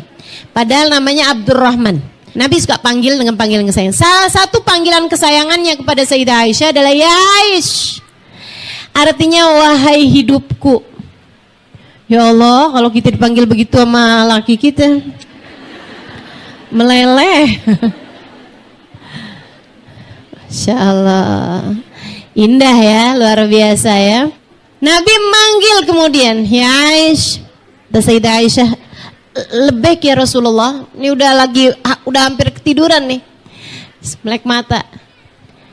Lebih wahai Rasul. Nabi Muhammad nanya, alaki hajah? Kamu ada hajat nggak sama saya? Hajat suami istri, Bu. Nabi nanya, Aisyah, kamu lagi ada hajat nggak? Kata Sayyidah Aisyah, emang kenapa gitu Rasul? Maksudnya kenapa engkau bertanya? Kata Nabi Muhammad, ya Aisyah, in kana lak hajat qdiha. Wahai Aisyah, jika kamu sedang punya hajat, aku akan dengan senang hati melakukannya. Wa illa, kalau enggak, izinkan aku untuk beribadah kepada Allah. Bu, itu nanya aja udah bikin istri GR setengah mati. Betul enggak? Kita ini ciptakan di atas muka bumi buat ibadah. Apalagi Nabi Muhammad, tentu saja beliau diciptakan di atas muka bumi, wa ma khalaqtul jinna wal insa illa liya'budun. Tidaklah kami ciptakan jin dan manusia kecuali untuk beribadah kepadaku. Tapi Nabi Muhammad mau ibadah sama Allah, bilang dulu sama istrinya, jangan sampai ibadahnya mengurangi hak istri terhadap dirinya. Lihat bagaimana Islam menempatkan begitu tinggi nilai perempuan dalam pandangan Islam. Makanya dah Islam nih nggak usah diajarin persamaan gender lah, apalah, emansipasi lah, begitu ya. Orang-orang itu ya kayak pengen memandang mulia perempuan disama-samain sama laki-laki gitu. Emangnya nggak sama, mau disamain gimana Bu? Betul apa enggak?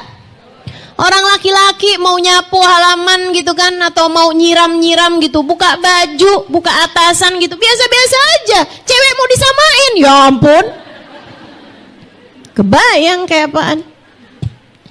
Maka teman-teman saudaraku sekalian saya muliakan, emangnya nggak sama, nggak bisa disama-samain. Udah ikut aja aturan dalam Islam, bagaimana cara Islam meninggikan derajat kaum perempuan.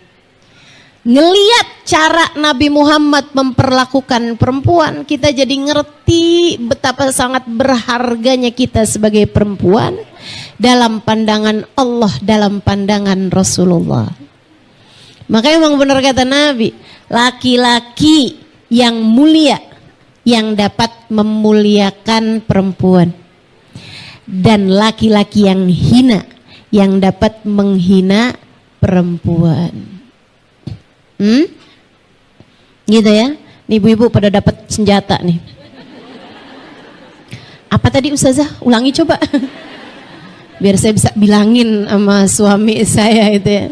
Kalau dia udah menghina-hina saya, memang hanya laki-laki hina yang suka menghina perempuan. Masya Allah, Masya Allah. Teman-teman saudaraku sekalian saya muliakan, Nabi kita Muhammad alaihi salam. Katanya Sayyidah Aisyah, ya Allah, kok Nabi ya mau tahajud, mau ibadah malam, sampai minta izin Mas, ya Allah, GR Sayyidah Aisyah. Sayyidah Aisyah kemudian menjawab, ini perempuan berilmu.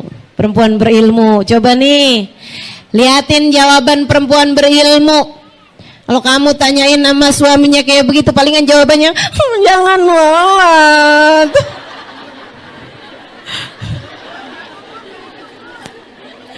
Di sini aja. Gitu gak kira-kira? Masya Allah. Apa jawaban Sayyidah Aisyah? Perempuan berilmu, sekali lagi, perempuan pandai. Mudah-mudahan Allah karuniakan kepada kita ilmu ma'rifat seperti yang Allah karuniakan kepada Sayyidah Aisyah. Amin ya rabbal alamin. Perempuan hebat ini ya. Katanya Sayyidah Aisyah jawab kayak begini nih. Beliau tuh nggak bilang yang, "Gidah, Rasul ibadah aja mesti pakai nanya saya misalnya, atau nahanin gitu, jangan dong Rasulullah di sini aja, enggak gitu. Kata Sayyidah Aisyah, wahai Rasulullah, siapa orangnya yang tidak suka engkau berada di sampingnya? Namun siapa juga orangnya yang dapat menghalangkanmu beribadah kepada Allah? Saya nggak mau jadi keduanya gitu. Katanya Sayyidah Aisyah, silahkan wahai Rasulullah, sembahlah Allah seperti yang kau mau. Pintar, gitu ya. Kata Sayyidah Aisyah, aku pun kemudian lihat Nabi Muhammad berdiri dan mulai mengerjakan sholat.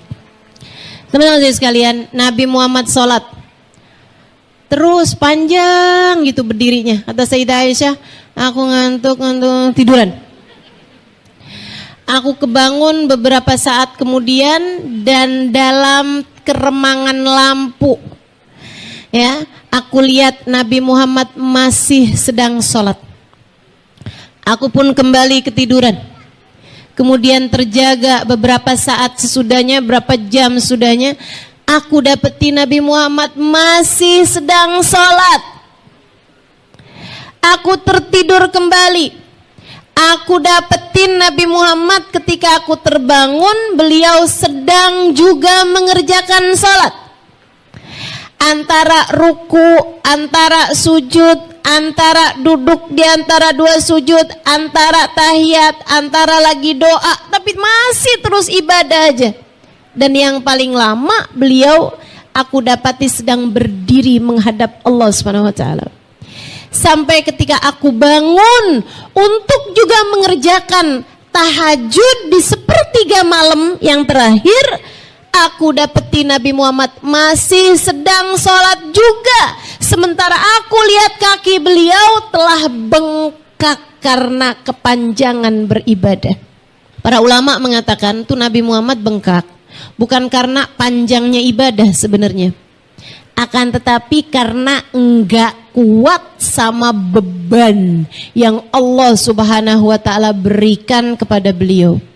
Sebab kalau orang berdiri sepanjang malam ngerjain sholat tuh nggak sampai bengkak. Nggak sampai bengkak. Ibu-ibu pernah bengkak kakinya? Kolesterol, asam urat, ya Bu ya. Nah itu sebab kita tuh kalau sampai kakinya bengkak gitu kan. Tapi kalau urusannya karena sholat, ada yang pernah bengkak di sini kakinya? Ya Allah, saya sih husnudzon sama ibu-ibu, tapi nggak segitunya juga. Masya Allah, tuh Bu kaki Nabi Muhammad sampai dengan bengkak. Sayyidah Aisyah begitu ngelihat kaki Nabi Muhammad bengkak, wajah beliau juga kebanyakan nangis tuh, sembab. Matanya udah bengkak begitu kan, karena kebanyakan nangis nabinya. Sholat dengan sangat khusyuk ditambah dengan linangan air mata. Sayyidah Aisyah ngeliatnya, ya Rasulullah, lima hadzal juhud kullah. Wahai Rasul, kok sampai segininya sih? Kayaknya Allah nggak menuntutmu sampai segininya deh Rasul. Sepertinya Allah tidak sampai menuntutmu sampai sebegininya, sampai kakimu bengkak wahai Rasulullah, sampai dengan mukamu sembab wahai Rasul dengan air mata yang seperti ini. Bukankah engkau itu awalaisa qad ghafar lakallahu ma taqaddam min dzambik wa ma ta'akhkhar? Bukankah telah Allah ampuni kesalahanmu jika ada yang lalu maupun yang akan datang? Kenapa engkau memaksakan diri sampai sedemikian? Apa jawab Nabi Muhammad? Ini sebenarnya yang pengen saya bahas nih di pertemuan siang hari ini. Dengan harap-harap cemas, mudah-mudahan nih yang kita bahas pada sore hari ini bisa menjadi panduan bagi kehidupan kita. Kita menjalani kehidupan menjadi hamba-hamba yang seperti itu. Apa kata Nabi Muhammad? Afala uhib an akuna abdan syakura. Bukankah aku ingin wahai Aisyah menjadi seorang hamba yang pandai berterima kasih kepada Allah. Ini adalah caraku berterima kasih kepada Allah wahai Aisyah. Dan meski usahaku seperti apapun untuk menunjukkan rasa terima kasihku kepada Allah, rasanya aku belum cukup untuk melakukannya dari banyaknya karunia yang telah Allah berikan dalam kehidupanku. Para ulama dari hadis ini menyimpulkan bahwa makam tertinggi, tempat teragung, derajat paling mulia yang Allah SWT berikan kepada seorang hamba adalah ketika hamba tersebut mampu untuk menjadi seseorang yang pandai bersyukur, pandai berterima kasih kepada Allah.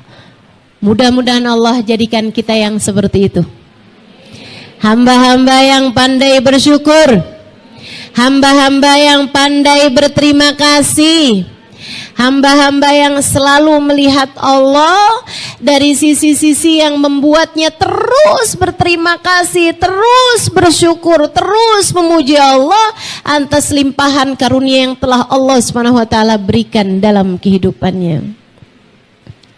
Gitu teman-teman sekalian, tingkatan tertinggi seorang hamba tuh jadi hamba yang syakura, jadi hamba yang pandai berterima kasih.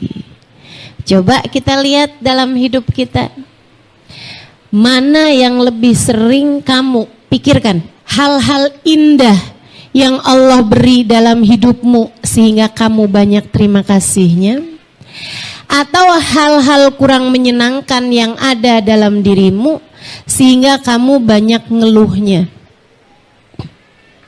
Gak usah dijawab, masing-masing silakan lihat aja dirinya masing-masing nih, kayaknya dalam hidup saya nih banyakan ngeluhnya apa banyakan terima kasihnya selama ini ya. Coba kita lihat. Coba kita lihat.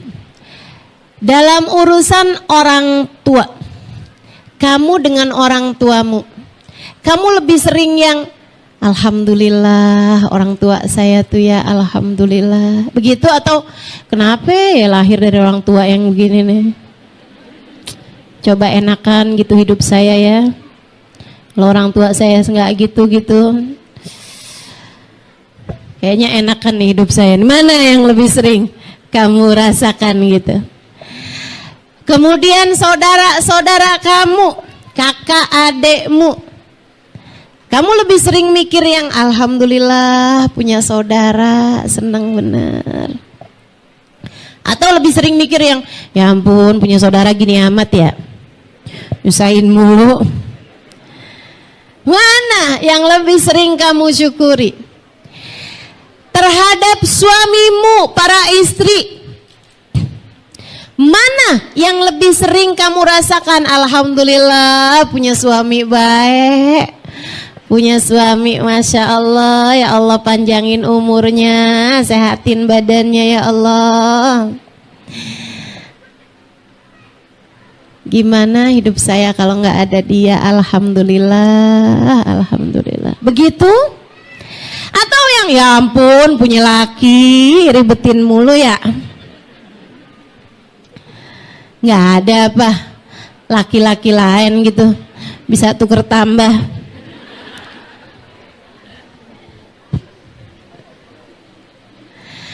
Terhadap anak-anakmu wahai para ibu, mana yang lebih sering kamu lakukan?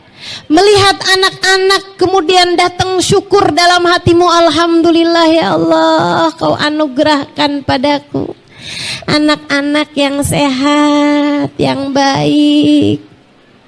Atau sebaliknya, ya ampun nih anak saya beneran apa kagak ya? Kok kelakuannya rada mirip setan. Astagfirullah, astagfirullah. Teman-teman sekalian yang saya muliakan, nih kita bisa lihat dari cara kita melihat kepada orang di sekeliling kita. Teman-temanmu, sahabat-sahabatmu, mana yang lebih sering jatuh di hatimu rasa syukur ataukah mengeluh? Kemudian teman-teman sekalian, terhadap kehidupanmu, mana yang lebih sering kamu rasakan alhamdulillah ya Allah, Allah tuh sayang banget sama saya. Yang kayak saya nih ya bisa sholat, bisa sujud. Yang kayak saya dihadirkan majelis-majelis taklim. Yang kayak saya sama Allah dikasih ustazah. Gitu kan, yang ngasih tahu mesti kayak gimana gitu. Alhamdulillah, makasih ya Allah. Gitu, atau hidup kok susah amat ya, penuh derita. Ya ampun, kok saya nggak kayak ngerasain hidup kayak orang-orang gitu. Bisa jalan-jalan kemana gitu kan. Bisa punya ini, bisa punya itu. Ya ampun, hidup saya kok susah banget nih. Sampai segini tuanya masih mikirin aja buat bayar kontrakan. Yang mana teman-teman saya sekalian? Kamu merasakan hidupmu berlimpahan anugerah, ataukah kamu melihat hidupmu begitu banyak ujian dan cobaan yang datang dalam hidupmu? Kamu ngerasa hidup kamu tuh yang aduh emang mesti sabar banyak-banyak, atau kamu justru merasa yang aduh emang mesti banyak syukurnya nih hidup nih? Mana yang kamu rasakan dalam hidupmu? Saudariku sekalian yang saya muliakan, kalau kamu ngerasa bahwa emang bener nih, yang kurang dalam hidup saya nih cuman syukurnya. Kalau kamu selama ini ngerasakan alhamdulillah ya Allah, anugerahmu begitu besar. Afala uhib an akuna abdan syakura, bagaimana caraku ya Allah agar aku bisa menjadi seorang hamba yang mengerti berterima kasih kepadamu. Kalau kamu bisa ngelihat hidupmu berlimpahan anugerah, kalau kamu bisa ngelihat hidupmu penuh dengan kenikmatan-kenikmatan yang kurang hanya syukurnya dalam kehidupanmu, maka aku berikan kabar gembira teman-teman saudaraku sekalian, bahwa kamu adalah orang yang berpotensi untuk menjadi orang paling bahagia di dunia sebelum kelak di hari akhirat nanti. Kamu adalah orang-orang yang sangat mungkin jadi orang yang hidupnya paling bahagia di dunia sampai di hari akhirat. Di dunia sampai di hari akhirat. Enak terus tuh bakarannya. Karena nih saya kasih tahu. Saya udah banyak ketemu orang segala macam lapisan masyarakat. Saya udah banyak ketemu di Indonesia ataupun di luar negeri. Yang kaya-kaya banyak saya ketemu. Banyak saya ketemu. Orang kaya raya yang duitnya nggak berseri itu, yang kalau mau belanja pakai motong dulu duitnya, duitnya masih belum dipotongin ya. Teman-teman saudara sekalian yang saya muliakan, banyak saya ketemu orang-orang yang seperti itu. Apakah hidup mereka bahagia? Enggak, sungguh enggak. Ketemu sama saya seringnya cerita penderitaan. Ustazah gimana ya caranya menghadapi, waduh susah bener masih ya. Masih banyak aja permasalahan dalam kehidupannya teman-teman sekalian. Oh ternyata kalau saya tanya kepada mereka, apakah hidup kamu bahagia? Jawabannya belum tentu. Saya banyak ketemu pejabat, orang-orang yang punya pangkat dalam masyarakat. Apakah hidup mereka berbahagia? Enggak juga. Ruwet. Belum lagi ngadepin netizen, pada julid-julid, salah mulu. Teman-teman saudara sekalian, ketemu saya orang-orang cantik-cantik yang kalau ngelihat mukanya ya ampun nih orang, alis bagus, hidung bagus, bibir bagus, kulit bagus, semuanya bagus gitu kan, cakep bener gitu ya. Pas ngelihat diri sendiri, hidung apa kutil ya. Astagfirullah, nggak segitunya juga saya. Kutil mana yang segini gede?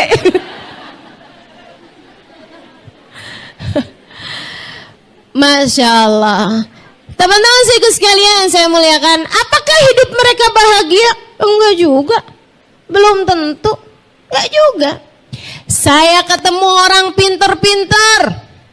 Ketemu orang pinter-pinter, gelar doktor, profesor dan lain sebagainya.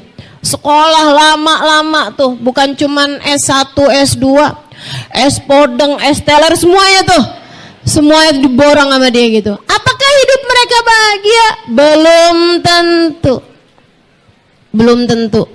Karena Allah tuh ternyata buat kehidupan manusia tuh nggak ada yang nggak diuji. Semua orang dengan perjuangannya masing-masing, dengan ujiannya masing-masing.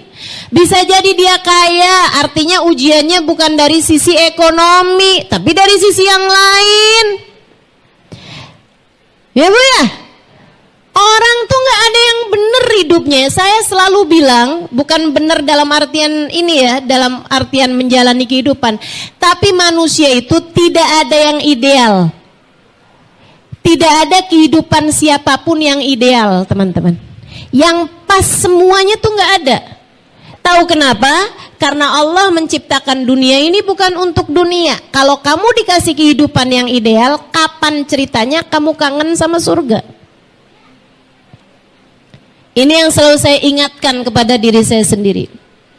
Lagi datang sakit, nih cara Allah buat bikin saya kangen sama surga. Lagi datang kesulitan, nih dia nih cara Allah buat bikin saya kangen sama surga. Lagi bikin dibenci sama orang, ini dia nih cara Allah buat saya kangen sama surga. Lagi nggak bisa tidur, susah mau buat tidur misalnya gitu ya. Ini dia cara Allah buat bikin saya kangen sama surga. Listrik lagi mati, itu dia tuh cara Allah buat bikin kita kangen sama surga. Kalau semua yang kamu mau di atas muka bumi ini sama Allah dikasih, gimana ceritanya kamu mau kangen sama surga, teman-teman? Betul apa enggak? Badan sehat terus, dicinta terus sama orang, gitu kan ya? Kemudian apa yang kita mau semuanya ada, semua orang sayang sama kita, begitu kan? Semua kejadiannya di rumah tuh semua terus saja yang kita mauin, yang kita pengenin, pengen ini dikasih, pengen itu dikasih. Lah kapan ceritanya kita mau kangen sama surga gitu kan?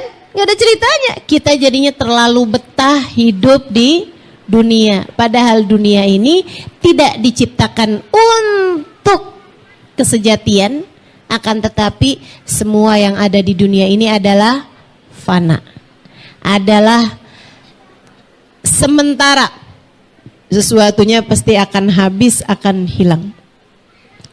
Teman-teman sekalian saya muliakan, jadi dunia nggak pernah ideal buat siapapun. Udah nggak usah ngarepin hidup bahagia dengan keidealan. Semuanya terjadi seperti yang kita mau gitu, nggak ada. Kamu mau lihat hidupnya siapa yang ideal? Hidupnya Ustaz Halimah kayaknya ideal.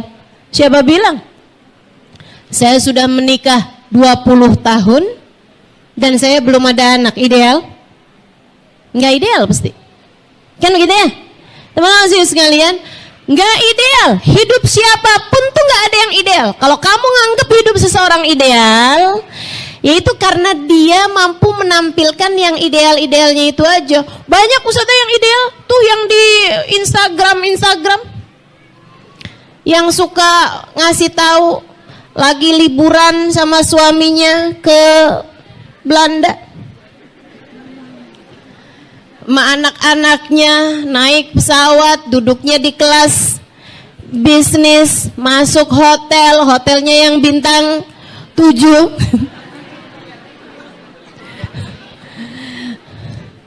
Makannya enak-enak mulu, difoto dulu gitu kan ya. Waduh, tuh kayaknya ideal tuh hidupnya. Ya karena kamu gak jalanin aja. Orang mau menampilkan apa yang dia pengen tampilin, itu gak selalunya sama dengan realitanya, gitu kan ya. Teman-teman sekalian, sekali lagi hidup tidak pernah ideal untuk siapapun.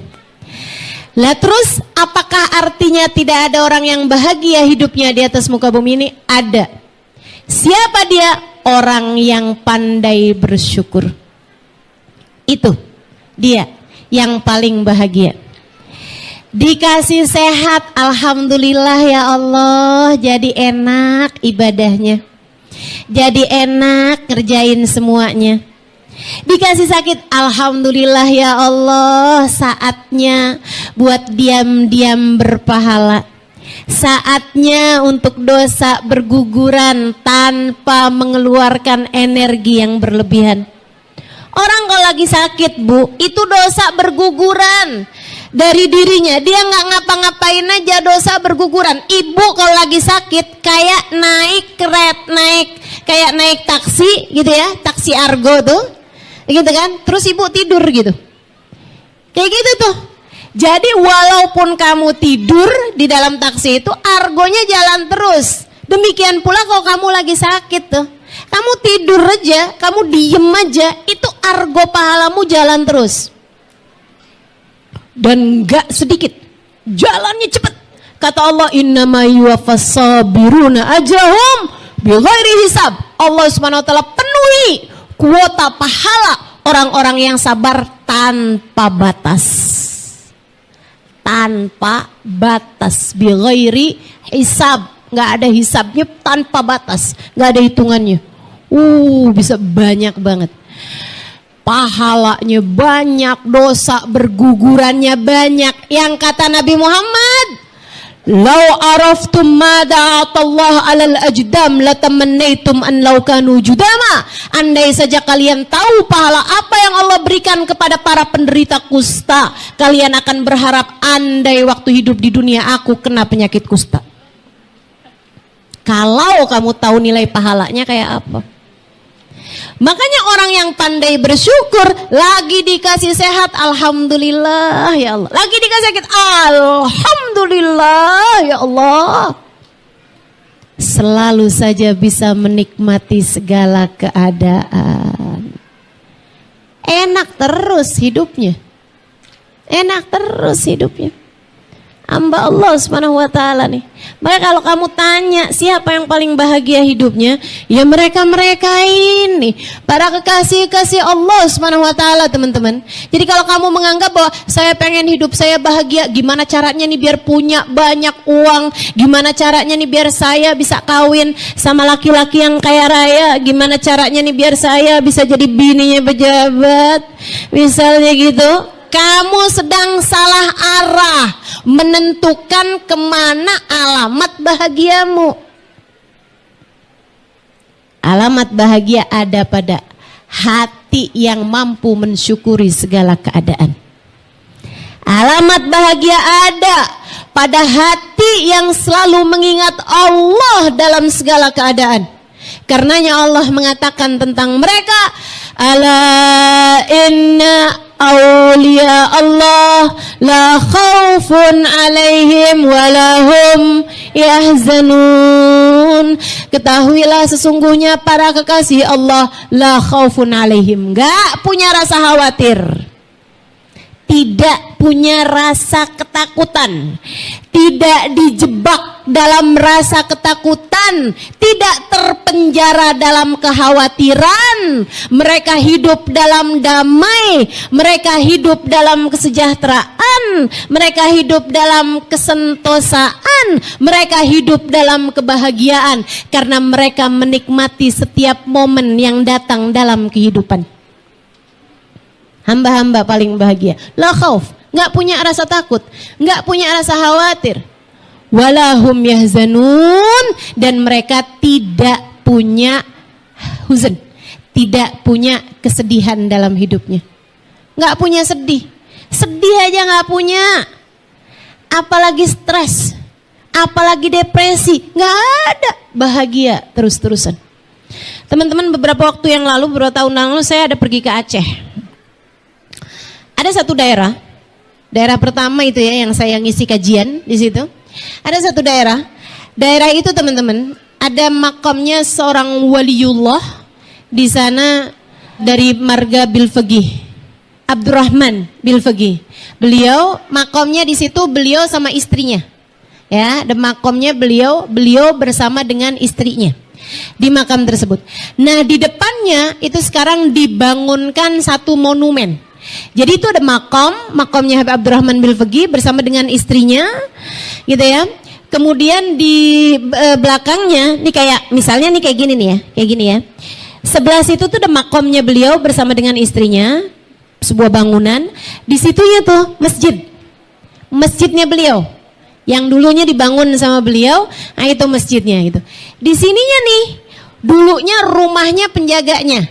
Nah sekarang udah nggak ada rumah penjaganya, dibuat sama orang-orang sebuah monumen. Nah di monumen tersebut itu ketulis banyak nama-nama. Ternyata itu adalah nama orang di kampung tersebut yang meninggal dunia karena tsunami. Sekampung mati semua. Kecuali satu orang kakek-kakek yang jadi penjaga di makam tersebut. Nih ya, ada kakek-kakek jagain makam itu. Dari sejak mudanya dia tinggal di situ, kerjaannya tiap hari ngebersihin makam, bersihin kamar mandi, bersihin masjid, gitu ya, hari-harinya tuh. Sama dia nyiapin kalau ada acara-acara di situ tuh dia yang bagian nyiapin teh, nyiapin kopinya di dapur rumahnya dia yang sangat kecil itu. Dia ada kecil, rumah kecil di situ tuh buat dia nyiapin semuanya tuh. Kalau ada majelis tuh dia yang bikinin teh apa segala macamnya gitu. Dia khidmah di situ, nyapu, ngepel, nih apa gitu. Terus kayak gitu, berpuluh-puluh tahun. Dia nggak pernah pergi kemana-mana karena memang setiap hari di situ gitu. Tiap hari di situ. Dia selalu bilang, saya jaga makam Habib. Saya jaga makam Habib. Teman-teman sekalian, waktu kejadian tsunami, itu kan pertamanya kan gempa dulu tuh. Orang-orang pada keluar dari rumah. Mereka tuh yang keluar dari rumah itu banyak juga yang lewatin rumahnya si kakek ini. Lewatin masjid itu. Jadi mereka pun ketuk-ketuk pintu. Tuh, Datuk, gitu kan. Datuk keluar gitu, si kakek-kakek ini keluar. Kenapa? Tuh keluar tuh, ayo tuh, gempa tuh. Tuh keluar tuh. Kata datuknya, enggak lah, saya jaga makam Habib. Saya jaga Habib. Dia bilang. Yang lain panik, ketakutan, setengah mati. Dan datuk ini, tenang-tenang aja. Dia bilang, saya juga udah tua, kalau mati juga ya udah mati aja gitu. Umur di atas 70-an tahun. Dia bilang saya mau mati aja juga nggak apa-apalah. Saya nggak mau ninggal. Saya nggak mau ninggal masjid. Saya nggak mau ninggal makam Habib. Berpuluh-puluh tahun saya jaga di sini, gitu kan ya. Masa pas waktunya mati saya nggak di sini? Saya maunya mati juga di sini, biarin aja dah. Gitu. Udah tuh orang pada larian tuh. Habis itu nggak berhasil kan dia juga. Orang keluar lagi tuh, yang dari sana, tuh ayo tuh kita keluar tuh. Ya udah sana aja, saya enggak dah. Dia nyalain kompor, bikin teh. Coba lihat tuh, ketenangan hati orang-orang yang hatinya penuh cinta pada Allah, penuh cinta kepada Rasulullah, penuh cinta kepada para wali-walinya Allah Subhanahu wa taala, para kasih-kasih Allah. Segitu tenangnya teman-teman. Kalau emang mati ya mati, enak dah saya di sini matinya. Ya udah dah saya tungguin aja dah di sini matinya. Bikin teh, duduk tenang.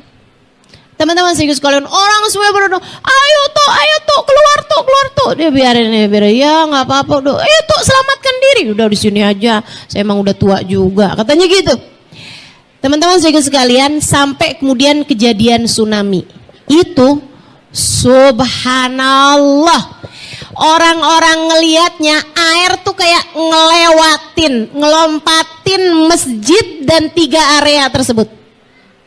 Kayak dilompatin, kayak dikasih, kata orang-orang itu Seza, waktu kejadian tsunami itu kayak dikasih mangkok di masjid itu.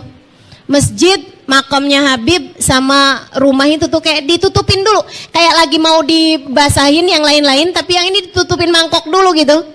Kayak ada malaikat turun dari langit nutupin dulu gitu ya, taruhin mangkok nih, yang lain kena semuanya. Itu masjid sampai karpetnya nih bahkan nggak basah. Tsunami berapa tuh, 30 meter kabarnya ya tingginya.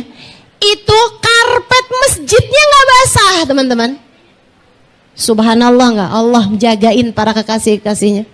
Luar biasa benar. Termasuk